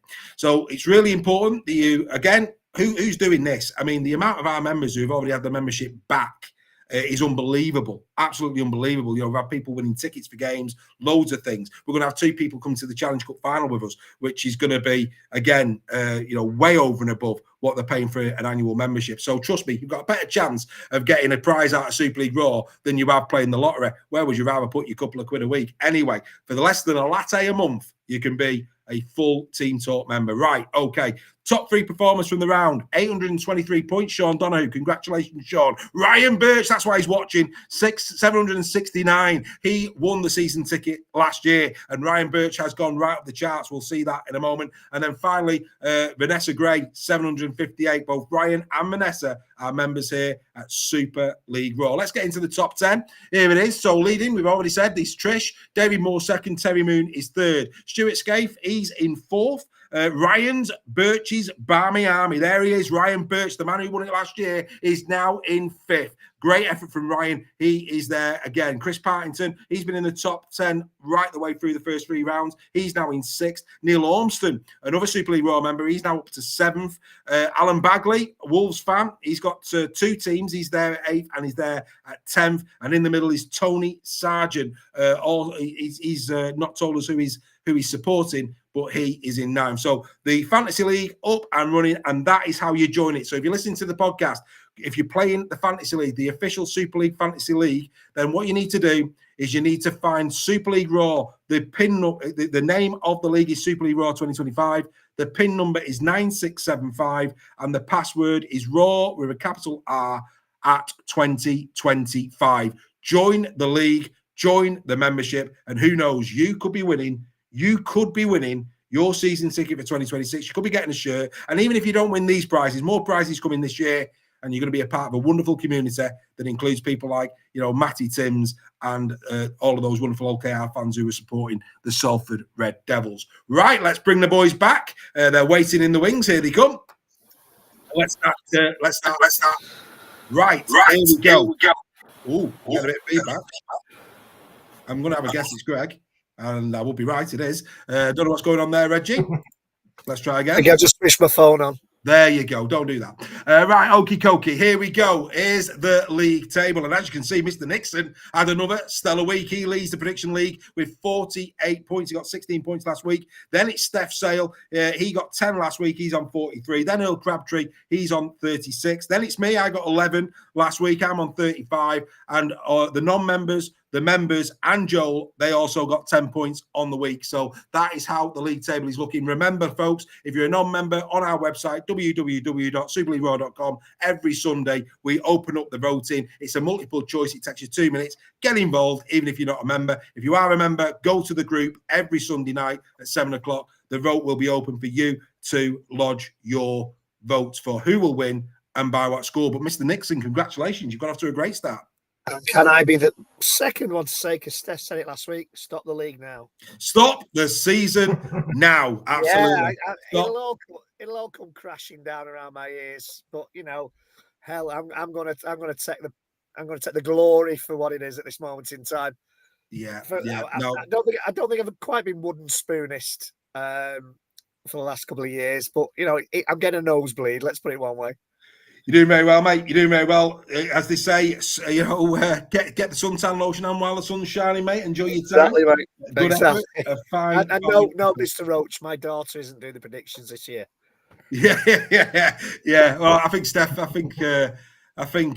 little ones are getting involved with him this year because he had a shocker last year and his form has improved dramatically. And he did threaten that they would actually do better than him. So I've got a funny feeling that the two daughters are helping him out this year. Harley, Steph? No, it's all me. It is surprising though because me and Greg, both had shockers last year. For us to I mean, it's turning the tables. It's only 3 rounds in. I'm sure there's time for this to change. But yeah, I'm still ready. I have no doubt that it will come crashing down around me at some point. Okie dokie. Let's get into some predictions. It's that time of the night where we get into some predictions. We need to keep an eye on the clock as always. Opening fixture Thursday night, 8 o'clock. What a game! Hull FC taking on the League Leopards. Hull FC, two wins from the first 3 games. Did a took that all day long. Leopards, of course, yet to be defeated this season. Denis Balmforth went off with a hamstring injury. Ed Chamberlain, he's probably, it might be back actually. It was a head injury.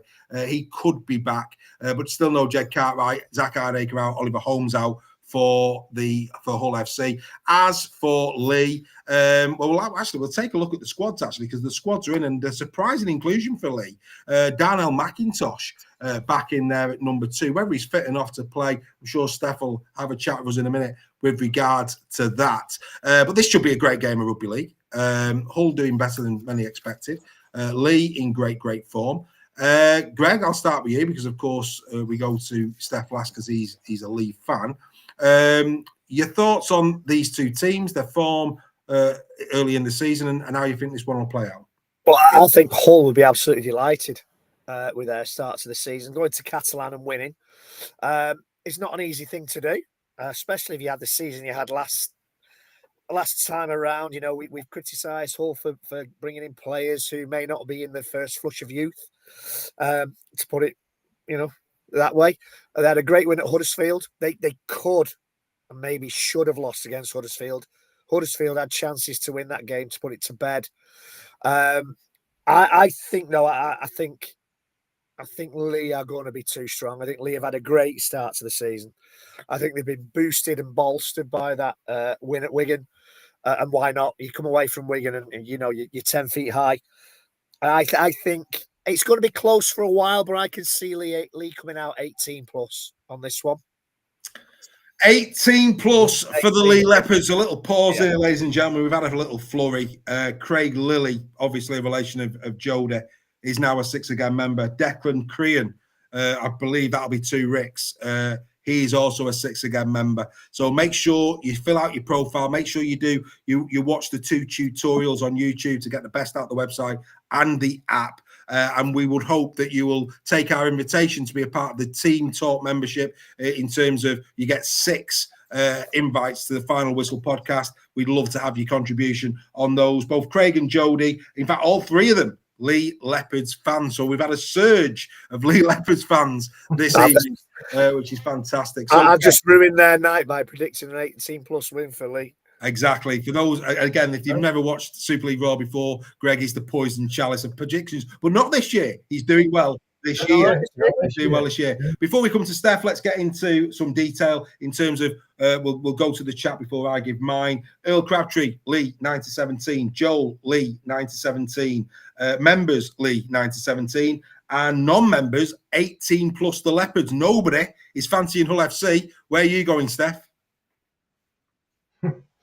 Well, I think Lee have suffered a bit again on the injury front. No Robbie Mulhern, which is going to be massive for Lee. Only lasted 25 minutes in the game v Catalan, and a recurrence of a calf injury that saw him miss, quite a few games last season. So hopefully, fingers crossed for Robbie, it's not too bad because he's had an outstanding start to the season, and he's integral to everything that Lee do really well, especially in go forward, because our pack isn't the biggest and he's probably the biggest out of the lot. So but Owen Trout stepped up this year. He's put some really good performances in for Lee, and he's leading from the front. I'd be very surprised if Darnell McIntosh plays.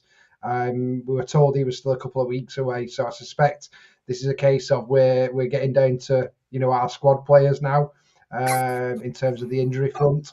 But we should see David Armstrong return because that was just a sickness bug that saw him ruled out for the Catalan game. Tutavaki could also be a doubt because he had an ankle sprain.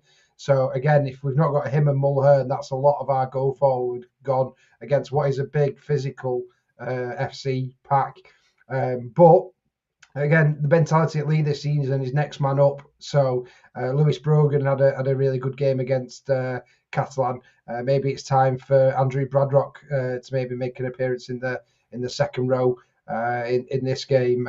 He's someone I'm really excited to see based on his pre-season. Scored a great try against Warrington as well in pre-season. So it's going to be a close one. I think it's going to be closer than what people think. It's been a short turnaround for Leigh. But I'm still going to go Leigh 9-17, says Steph. I mean, look, I'll just go on this. I mean, Robbie Mulhern been exceptional for the Leigh Leopards. We've lost the legend, the Leigh legend, because I would put him in that status actually. Tom Amon, absolute legend of a player. Love watching Tom. Now it's time for Aaron Penne, Alec Tutavaki. This is a big moment for the Leigh Leopards because they've been so reliant, and Owen Trout, so reliant on Mulhern and Amon, and we know how devastating they were. Yeah, it's now time to step up, boys, and show that you're capable of pushing the club forward. And I wish you well with that. I think FC, don't get me wrong, I think FC will come into this with confidence. It was a scratchy win against Huddersfield, but it's still 2 wins from 3. I think Caesar's in good form. They've got the quality. Erman Sasa, he was in Team of the Week this week. We know he's got the punching power down the middle. It's a close one. It is a close one for me. Before I give mine, let's go into the chat. Mark Hill's with us. You missed on Final Whistle. Mark, hope you're well, mate. Dawn Baker, Leigh 18 plus. Dawn Kirkby going the same. Craig 4th, 9-17 to Leigh 18 plus. Mark Hill, Ryan Birch, Leigh 9-17. Have we got anybody in the chat going Hull FC? Of course we've not, because Ian's not there. Let's have a quick look. Aidan, no, Aidan's no. I'm not saying what Aidan's put in there. No, so nobody's fancying. Hang on, Andy Bibby's gone Hull 1-8. So there you go, Andy Bibby showing a bit of love for them. Right, okay. I'm going to go. Actually, I've not even wrote it down while I'm looking at it. Because of the pack, I'm going to go 9-17. Leigh. I still think they've got enough quality. I think they're more consistent.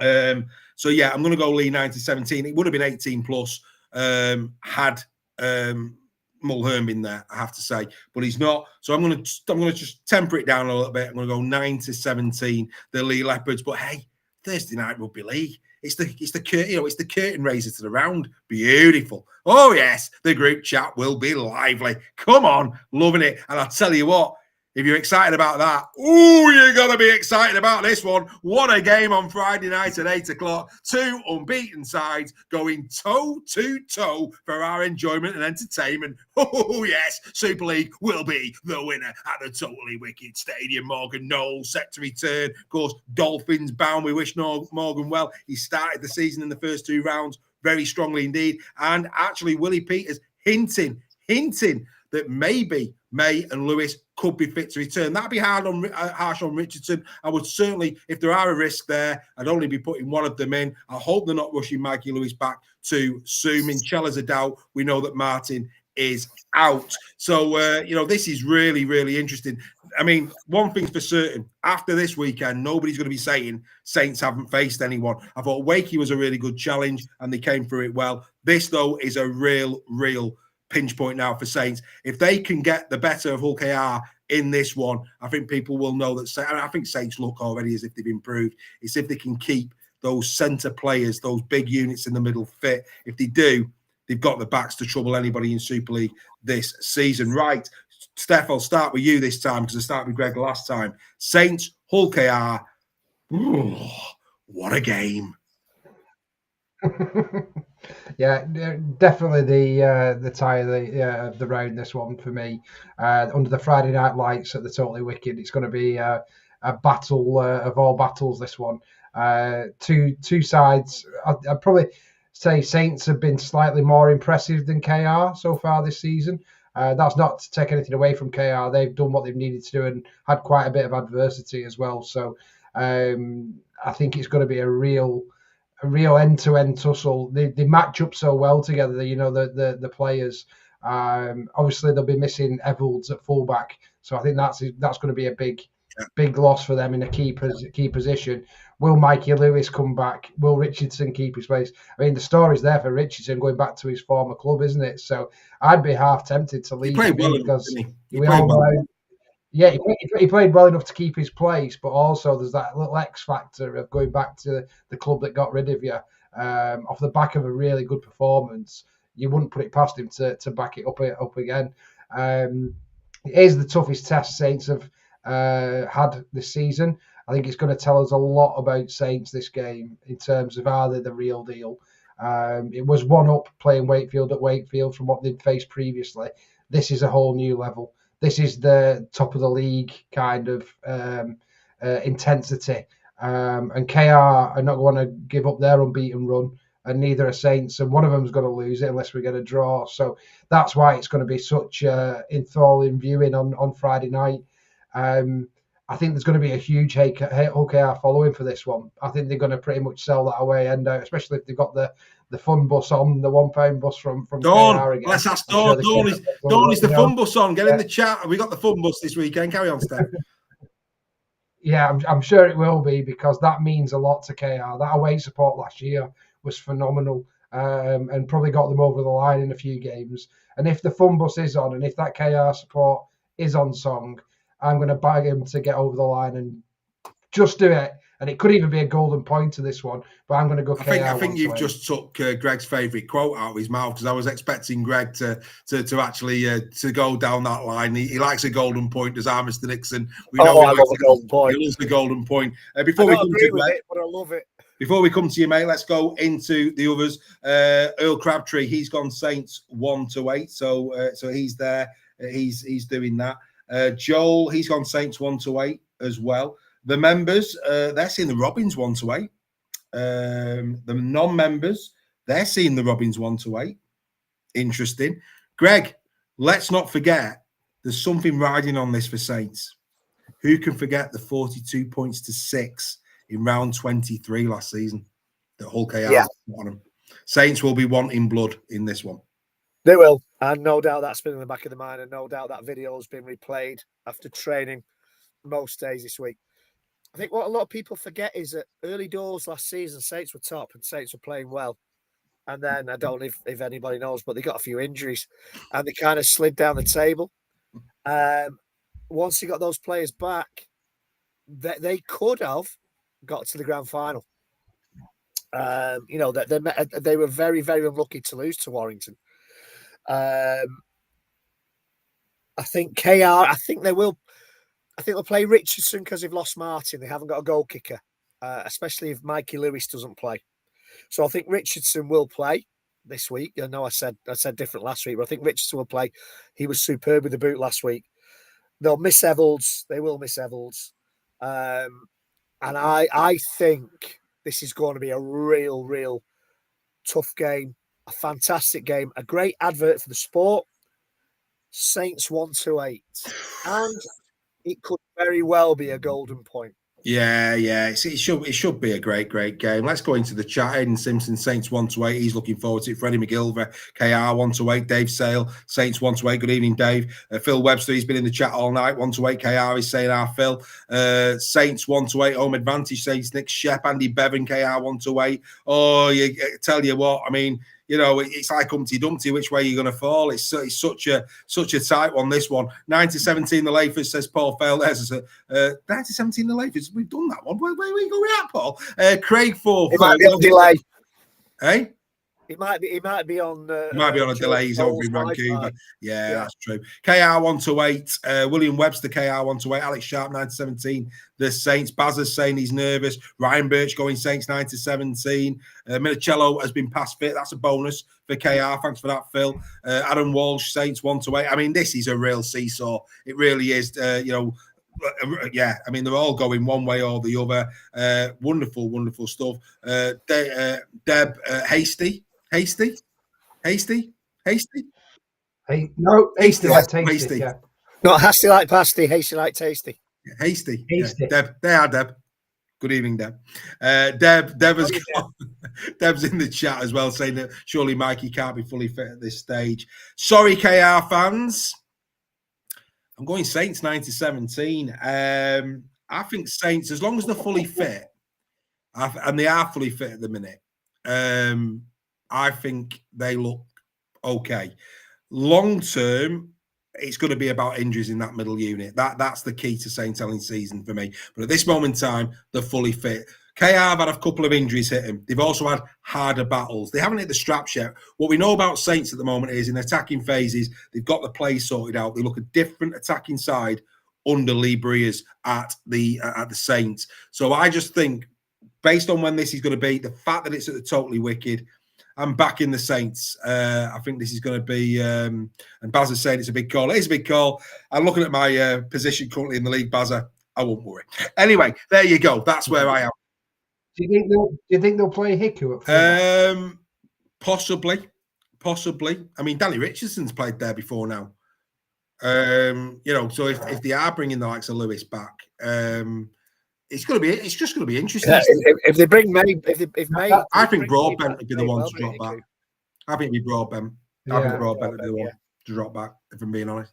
But it should be a great game. And I, for one, let me tell you now, ladies and gentlemen, I have got quite a few brew dogs in the fridge waiting for that one on Friday. I'm going to enjoy myself. Don't you worry about that. I might not be making much sense at the end of the night in the chat, but I will fully enjoy that particular game. Right, Friday, 8 o'clock. Castleford Tigers taking on the Red Devils. And straight away, Mark Hill has gone in the chat, 50 plus. Before we start debating this, they're under measures.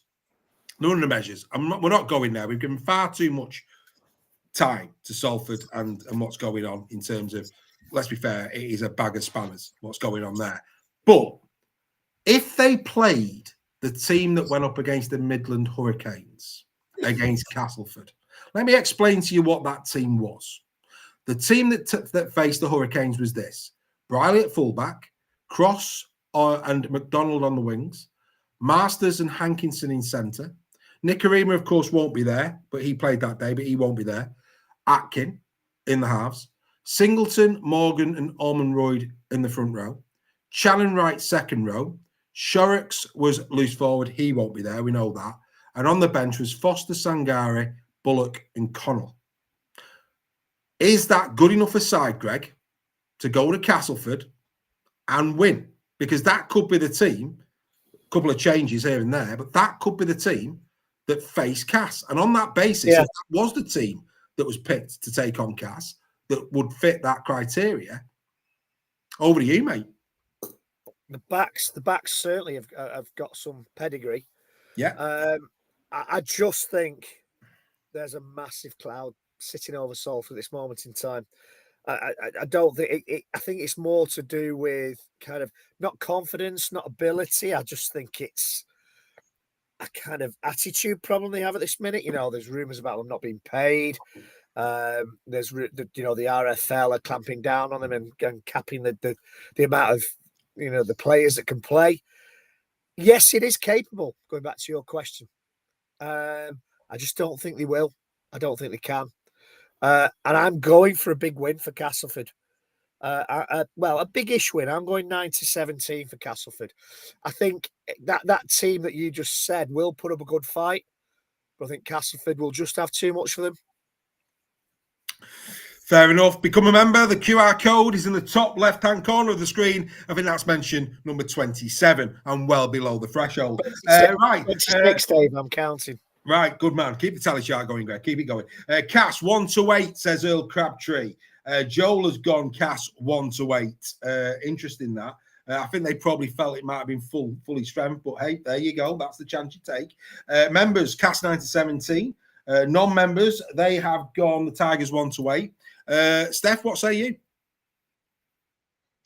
Yeah, I mean, if Salford put their reserves out like they did against Saints, then I'd fully expect Cass to put a big score on them. I don't think it'd be quite what Saints did to them because Cass aren't nowhere near as good as St Helens. I think their reserves would do a better job at Castleford than they did at Saints. But it would still be a pretty decent scoreline. I think they're more than likely. I don't think they're going to make that mistake again, just for their own embarrassment. Whether they want to prove a point or not, I think they're more than likely going to go with the squad similar to what faced the Hurricanes. And as you said there, Dave, that team on paper is not a bad side. And Castleford are not a club who are setting the world alight at the moment either. So if it is that squad that goes there, hopefully they've got a bit of a world against us mentality that we've been asking for all season off them. It can get embarrassing, for a club when they're putting in those types of performances, and those players won't want to go there and be on the end of another good hiding. I'm going to give Salford the rub of the green on this one, and I'm going to say they're going to go there with a better attitude. They're going to want to make a point. And also players who are playing, they all believe that the situation is going to be resolved imminently. These players, the squad players, are ones that are playing for first team places, so they're going to want to put a performance in front of Paul Rowley and push for their places. Likewise, Castleford have had some really decent performances this season, but they've also had some atrocious ones themselves. So, yes, they're at home. I think it's going to be a Cass win, but I just get a feeling it's going to be a lot closer than what people think this one. And I've gone Cass 1-8. You have gone Cass 1-8. Right, let's get into the chat. Castleford win easily. I'm seeing straight away off the bat there.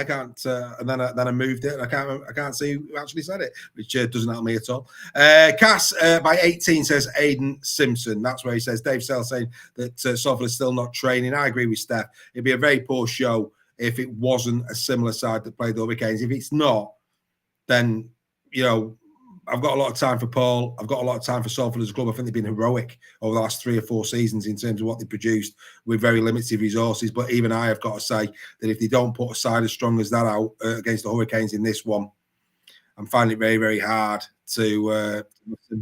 Matt Timms might. Well, he might do. I'll tell you what, he'd keep running until the death. Keep running until the death, the lad. He's a good runner by all accounts. Andy Bibby, 18 plus, says Cass. Nigel Bennett, 90-17. Cass. Dawn Baker, Cass, 90-17. A lot of love. Nobody's going Salford. Even Matt Timms is keeping his head down. That tells you everything that you need to know there. Maybe he's gone to bed early. He's got a run to practice for. I tell you what, Dave. Hull KR away, Castleford away. Thursday night to Friday night. That's not good on the Salford fans, is it? No, it's not. No, it's not. 9. Who knows? They might get 25 fans at this one. Who knows?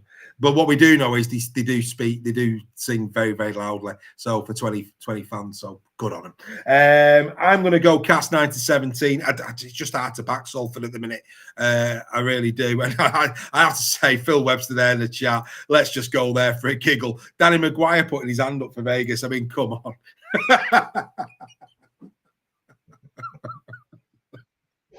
It is good. When I saw that, I thought, is it April the 1st? I mean, come on. I mean, dearie, before you start doing anything like that, come on. Danny, lad, concentrate on the game this week. Wow. Just simply wow. Anyway, we've got a giggle at that. Well done, Phil. That's made me chuckle in the chat. Well done. Right.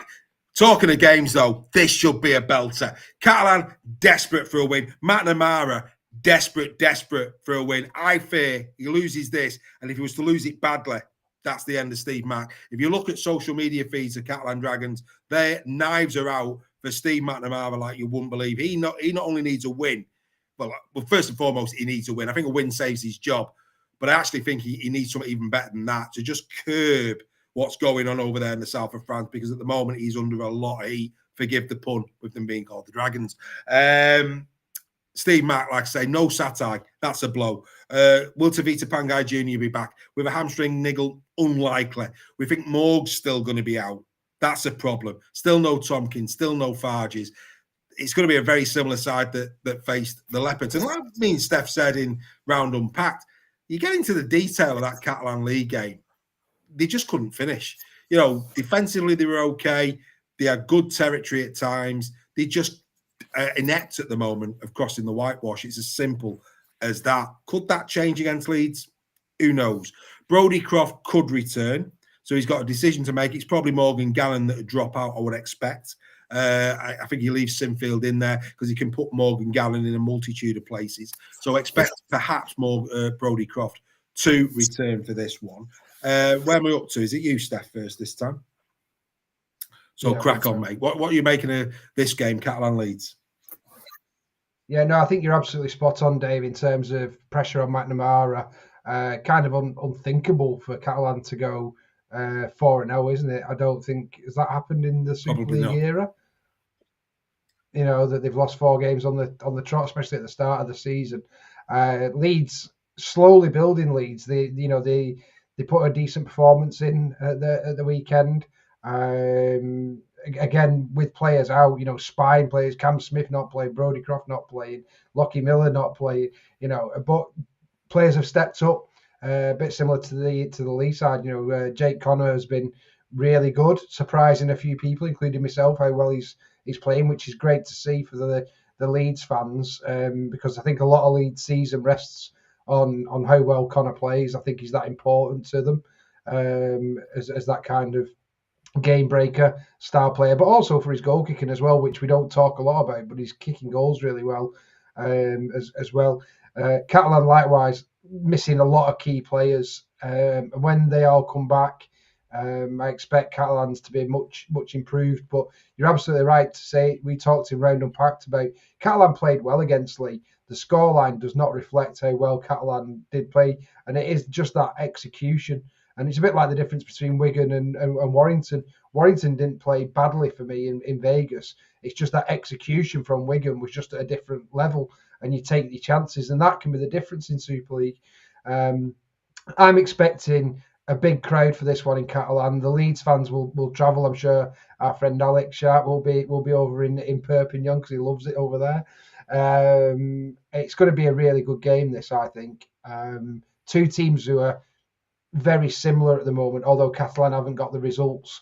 So Leeds would probably go into this slight favourites, I'd say. But I just think there's going to be a response from Catalan. I think it's going to be a really close game. I'm going Catalans just to nick it. And again, another one here that could potentially be, drawing with 10 minutes to go and one team could be game of the round. I mean, he's got all the makings. This is a real good tussle. Let's get into before we go to Greg. Let's get into what Earl said. Earl said 9-17. Girl Crabtree. Joel, he's gone Leeds 1-8. Who did Earl say to, mate? Leeds or Cats? Earl's gone Leeds 9-17. Joel's gone Leeds 1-8. The members have gone Leeds 9-17. The non-members have gone Catalan 1-8. They see it the way of Steph. Greg, what say you? I've got to agree with a lot of what Steph said there. Catalan over the last couple of games, they've looked strong. They were unlucky not to beat Warrington. I think we said last week that they cut out the silly offloads and try to play the Hollywood rugby, settle it down early, get a foothold in the game, and they're a real danger. Whereas Leeds, I mean, Jake Connor for me has been a revelation this season. If he can stay fit and stay on that form and cut out that bit to his game where he wants to wind players up and he wants to give it the kind of the mouth all the time. If he can cut that out and he can stay injury free, I think he'll be a great player for Leeds this season. The backs at Leeds have been superb over the first few weeks. I think Leeds 9-17, and I don't think McNamara will go this week, but I don't think it'll do him any favours. Fair enough, mate. Fair enough. Let's get into the chat. Mark Hill, Catalan 1-8. Freddie McGilvey gone the way, same way. Danny Harmon, the same way. Thomas Bevan, Catalan 1-8. Aidan Simpson, Leeds 9-17, and McNamara to go. Bazza, Catalan 9-17. Ryan Birch, Catalan 1-8. Craig Forth, Leeds 1-8. Alex Sharp, Catalan 9-17. Phil Webster, he's gone Cass. I think he might mean Catalan there 1-8. And Nick Shepherd, Rhinos 18+. Keep them coming in. We can't get through everybody. I believe Farge is injured. Yes, I believe he is injured. I'm going to go Leeds 9-17. I think Catalan are in a lot of trouble at the moment, and I think there's stuff going on behind the scenes we probably don't know about. I just don't know what's going on there. They've got far too much quality for them to be performing the way they are. To be 3 losses from 3, something's not right. But they did play decent against Lee. But I think Leeds at the moment, that win at the weekend will give them a lot of confidence, and I think they'll get the job done. Right, let's get to the next one. Wigan Warriors back from their triumphant visit to Vegas, taking on the Huddersfield Giants. Greg, you're going first this time. Your thoughts on this one? Before you come in, even Havard, we expect to be out with a hamstring. Still no Brad O'Neill. Will Tane Milne play? That's a big one. No Sam Holsall, no Liam Sutcliffe, Clune, or George King. So other than Milne, possibly a similar squad to last week. Over to you, sir. Will there be a hangover from Vegas? Can Huddersfield get a win, or are you going the Warriors? Will there be a hangover from Vegas? Wigan are not the type of club that allow hangovers to set in, I'm afraid. There was some talk in the chat earlier on that Wigan are going to play, going to rest a few players from Vegas. And the players are going to bring in Forber, Eckersley, the great players, and hungry, eager players. I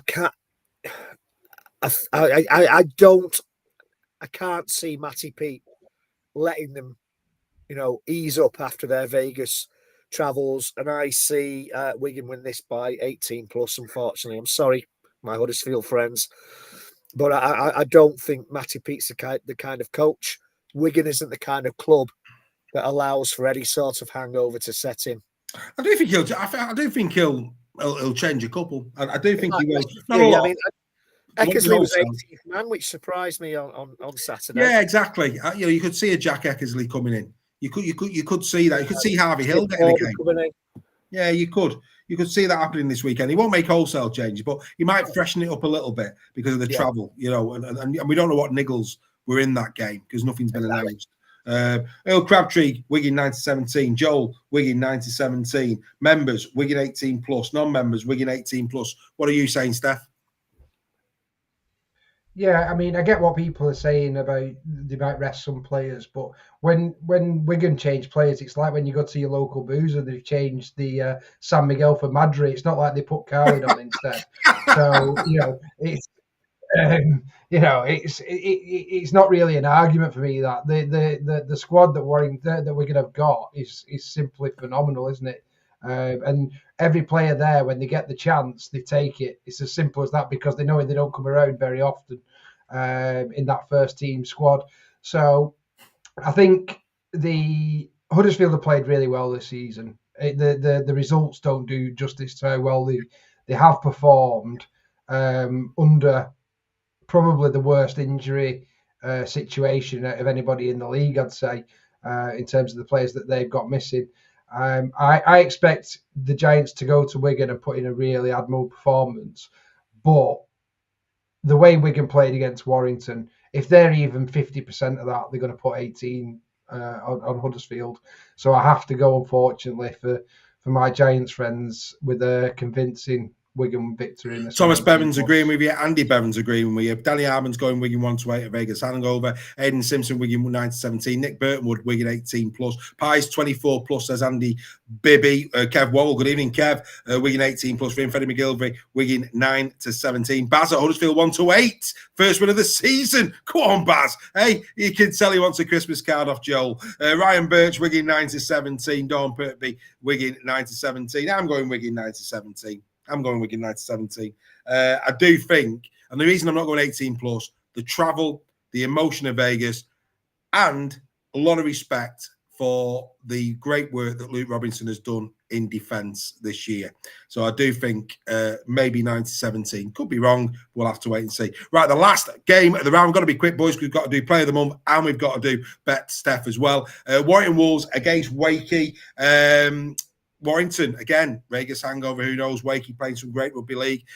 We only know of Cam Scott, still not going to be there for Wakey. Seth Nicotimo, still not going to be there. And neither is Josh Griffin. The only absentees from Warrington, we don't think Leon Hayes will feature in this one. We are now in March. His return is imminent, probably mid to late, I'm thinking. And, of course, no Connor Wrench. Apart from that, it's going to be a full squad for Warrington. Steph, I'll come to you first, bring Greg in last because it's Warrington. Steph, your thoughts? Yeah, I think this is going to be a really good game, actually. I think Wakefield have done really well this season, probably a lot better than a lot of people would have thought they would have done. Yes, they were on the wrong result against St Helens, but we saw what they can do when they played Leeds and also when they played Hull KR. And we've just talked up about Hull KR. That was a Hull KR side that did have Mikey Lewis in it and actually won the game for them. So Wakefield are more than capable of going toe to toe with the top 6 sides in Super League. Have they got a win in them against those sides? Probably not at this stage, but we'll see as the season go on how competitive Wakefield can be. But I think they're better than what a lot of people thought they were, which is great, and it's credit to Wakefield and the squad that they've assembled this season. I think this is a really good time to get Warrington with the travel, with the it'll have knocked Warrington's confidence, that result, because I think Warrington would have expected to go there and compete a lot better than they did in that game with Wigan. So I do think they will be suffering from a bit of confidence. Now you could argue that's a really good opportunity, and I think we're going to see what Sam Burgess is made of as a coach in this game as well, because that will take a lot of turning around for those players to get them back up. But this is a perfect opportunity for Warrington to set a benchmark and say, actually, that wasn't reflective of who we are, how we performed in Vegas, and this is how we can play. And I think they're going to want to do it for those fans who travelled to Vegas as well. So I'm expecting a really solid Warrington performance here, and I think it's going to be a really good Wakefield one as well. I just think Warrington are going to have a little bit too much for Wakefield, and I think the Warrington team are going to want to put a real performance on here for the home fans. So I've gone Warrington 9-17. I think it'll be on the lower end of that. I think probably 10 points, maybe something like that. But I think Warrington are just going to do enough in this one. Fantastic. Sunday afternoon. Brilliant. It's like the old days. And for you Wakefield Trinity fans who watch Super League Raw, we will be in the Bluebell, of course, the home of Super League Raw in Warrington. It's literally a 10-minute walk maximum from the ground, maybe 5 to 10 minutes, no more than that. Come and join the Super League Raw community in the Bluebell from 11 o'clock on Sunday. We'd love to meet you. We'd love to have our photograph taken with you. We'd love to debate the game pre and post game. They do a great Sunday lunch. The Sunday lunch pub of the year. That's what the Bluebell is. So you Wakey fans, if you fancy a good Sunday lunch, then why don't stick around? Go back to the Bluebell after the game. Enjoy Sunday lunch as well with Super League Raw. We'd love to have your company in there. Earl Crabtree's gone Y1-8. Joel has gone Y9-17. Members have gone Trinity 1-8. Interesting. Y9-17, the non-members. Greg, what say you? Surely as Sunday follows Saturday, Wakefield beat Warrington. It's just they're just one of those teams that no matter how well or how bad they are playing, they beat Warrington. Wakefield have gone 10, 15, 20 games without a win and then beat Warrington. And I'm worried about this game. When I said that Wigan don't allow hangovers to happen, as much as it hurts me to say this, Warrington can be prone to them after big games. It's been known. I think that there's rumours abound that some Warrington players have missed their plane home from Vegas. How true they are, I don't know. But that's going on. That's on social media at the moment. There are certain players who have missed their flight home. So it depends what team will turn up. I hope that's just a rumour. I hope it's not true. Wakefield have played really, really well. They've lost the last 2 games, but they haven't been embarrassed. They played really well. The Saints score didn't reflect. They cost me a few points. I had Saints 18 plus. Wakefield cost me a few points on that league table. But I fear for this game, and I think Wakefield are going to win this 1-8. Fair enough, mate. Fair enough. All I would say to what Greg has just said, if that is true, and Warrington players, and I've seen the rumours myself, if Warrington players have missed the flight home, Warrington have got far bigger problems than the loss to Wigan at Vegas. Exactly. Far bigger problems, because that's just not professional. Simple as that. So there's bigger problems at foot. If that is the case, I'll just say it as it is. That is not good form. Let's hope that that's just typical clickbait on social media. Let's hope. Let's bleeding hope. do clickbait on social media. So I reserve judgment until I hear something from the club on that one. Right, let's go into the chat. Y917, Thomas Bevan, Nick Shep, Wakey 128, Wakey 128, Andy Bevan, Wakey 128, Andy Bibby, Robert Hickson, Wire 128. They're all seeing it close. Dawn Baker, Wire 128, Ryan Birch the same. 9017 says Freddie McGilvray, Wire 9017, Aidan Simpson. Steve Cartley, she's gone Wakey 128. Another Warrington fan, he's not fancying it. Dawn Kirkby 128, Wakey, she's fancying a bit of Waker.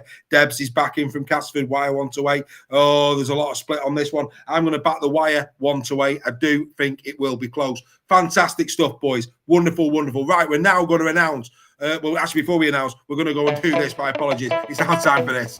Are you sick and tired of winning your bets every week? Want to contribute to the bookies' Christmas party? The bets to ignore when predicting the score. Ladies and gentlemen, it's time for Bet Steph.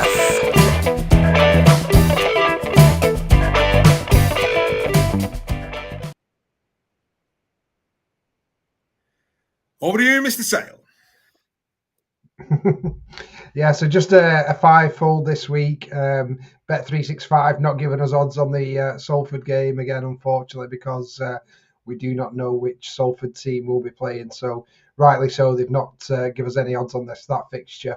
So first up, we've got Lee, minus 6.5. I think given Lee's form at the start of this season, I think that's quite a generous handicap to give to Lee, minus 6.5. I'd hope Lee would have enough to overcome that one, but who knows? But it's not a massive one to overcome that, so I just fancy Lee to be able to get just over the 6.5 on that one. Hull KR plus 7.5. Given that this is an unbeaten side, yes, they're going to St Helens who are unbeaten, but for me, two very, very close teams. Like I said earlier on, could even be golden point this one. So I think to give KR a 7.5 over a converted try start in this one, I think it's very generous from the bookies. Maybe they're expecting Mikey Lewis still not to be available and Evalds and whatnot, why they're giving them so generous, but I still fancy Hull KR plus 7.5. Catalan Dragons minus 2.5. This is probably the dodgy one for me in this bet. Could go either way. If Catalan turn up, yes, they could overcome that by one try. But if Leeds from last week come in, then they're not going to get anywhere near. I had to go one way or the other. I've backed Catalan minus 2.5. Another one what I think is quite generous, Wakefield plus 14.5. Given the fact that Warrington have been in Vegas and stuff, I think, and how well Wakefield have performed this season, 14.5 is quite a big start considering the players and the strike that we know Wakefield have got. They can score tries, Wakefield. So for Saints to be 3 scores ahead of them, I think it's quite a tough ask. So I have back Wakefield plus 14.5, and Wigan minus 18.5. Again, a few people are probably raising their eyebrows at that, but if they're anywhere near what they did to Warrington in Vegas, they'll overcome that minus 18.5 handicap. So that's my fivefold for this week. The return on that one is so if you bet £1, 26.561. But if you bet £1 on you're going to lose game, £1, Steph. You're going to lose £1. We don't condone betting here at Super League Raw. You know that. But yeah, great stuff as always, mate. Very, very good indeed. Right. Okay, it's that time now. We're going to announce the Super League Raw Player of the Month. It was, of course, from the Team of the Month. This was that team. One of the 1 to 13 are going to be our Player of the Month. Chaps, whilst people are getting in the chat, go on, get in there, get in the chat. Who would yours be? Steph and Greg, I'm going to come to you. So, Greg, first and foremost, of those 1 to 13ers, who is your Player of the Month? I'm going to go for Wellesby. You're going for Jack Wellesby. Jack Wellesby. Of yeah. St. Helens. Right, Yeah. Okay, fair enough. Fair enough. Steph? It's a difficult one, this. Very difficult. I'm going to say You're going Ethan O'Neill. Good lad. Paul Fail is agreeing with you there. 2 Lafers going Ethan O'Neill. What do you know? Outstanding stuff. Right, let's give a couple of shout-outs because they've started to hit the chat. Ensemba for Alex Sharp. Ensemba for Craig Forth. That's a surprise. Thomas Bevan's gone Wellesby. Nige Bennett has gone Ensemba. Bazza has gone Ensemba all day long, he said. O'Neill for Dawn Kirkby. Phil Webster's gone Marshall. Aidan Simpson's gone in December. Andy Bevan has gone in December. This is who Super League Raw have decided to go with. Let's find out.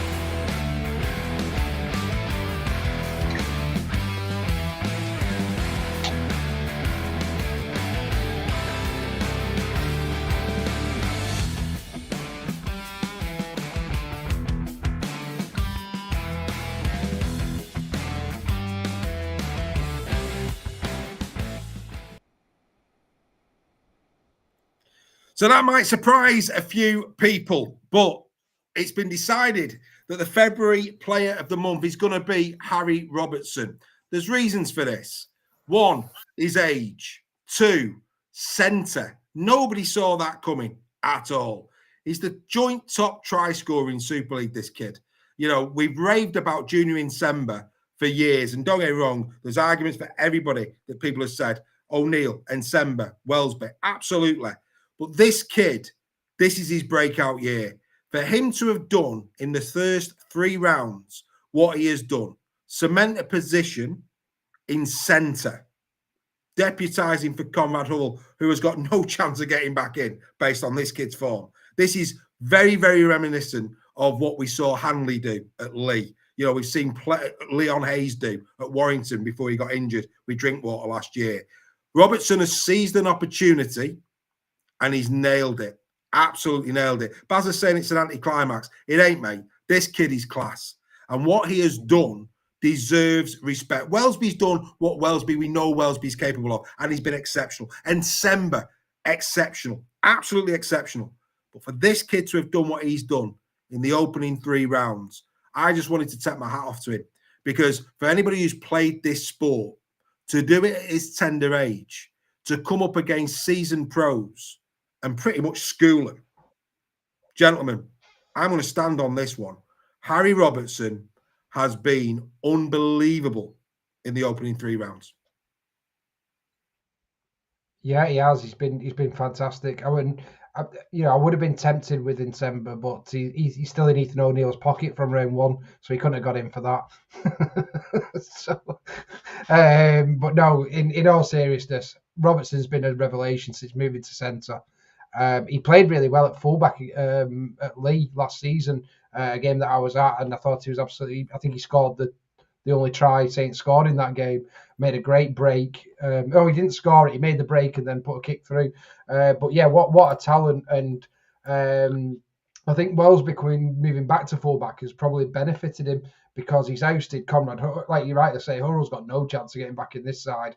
This kid's been brilliant, and at Wakefield he was absolutely outstanding. But to score 5 tries in 3 games, that just shows what a good player he is. But also the amount of carries he's doing there, the amount of meters he's making, the amount of tackle busts he's making, and for a young lad to step up and do that against some big names in that Saints team as well, and to be a standout player in a Saints team is saying something, isn't it? And especially a Saints team that are playing so well this season. So I think it's a great pick and one probably a lot of other people. We get into the details, Steph. Very mindful of the time, Mr. Nixon. Yeah, just a quick one. I went for Wellesby because I thought Robertson had made a few errors in some of the games. But now he's won this. Maybe somebody can afford to buy him a skull cap that fits him, because he spent most of the game against Wakefield adjusting his skull cap and trying to make it fit. But you know what? Looking at those statistics, fair play to him. He has made a couple of errors. Not costly errors. Not costly, and let's remember his age. I do apologise. I don't want to cut across you, Greg, but we've literally got 2 minutes. So we've got to go. Ladies and gentlemen, that is another Super League Raw Weekly in the bag. Don't forget, Captain's Run is back on Thursday at 6 o'clock. From all of us here to you, thanks for joining us. Here's the top performers. We'll see you next week. Here are your top performers after 3 rounds of the Betfred Super League. The top try scorer is Harry Robertson of the Saints with a magnificent 5. The most try assists have come from his fullback, Jack Wellesby. He's got 9. Whilst the most meters made up to now are by Liam Marshall of the Wigan Warriors with 625. The most clean breaks have come from Joe Burgess, Harry Robertson and Nene McDonald with 5. Whilst the top tackler is Leroy Cudjoe of Huddersfield Giants with 135.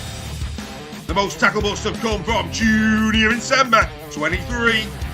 Whilst the most hard meters, you've got to be a prop forward second row. All who's forward for this one is Alex Walmsley of St Helens with 546. The most offloads have come from that man Herman, SASA once more with 10. Whilst the most goals kicked thus far this season are by Mark Percival of the Saints with 21. These are your top performers after 3 rounds of the Betfred Super League.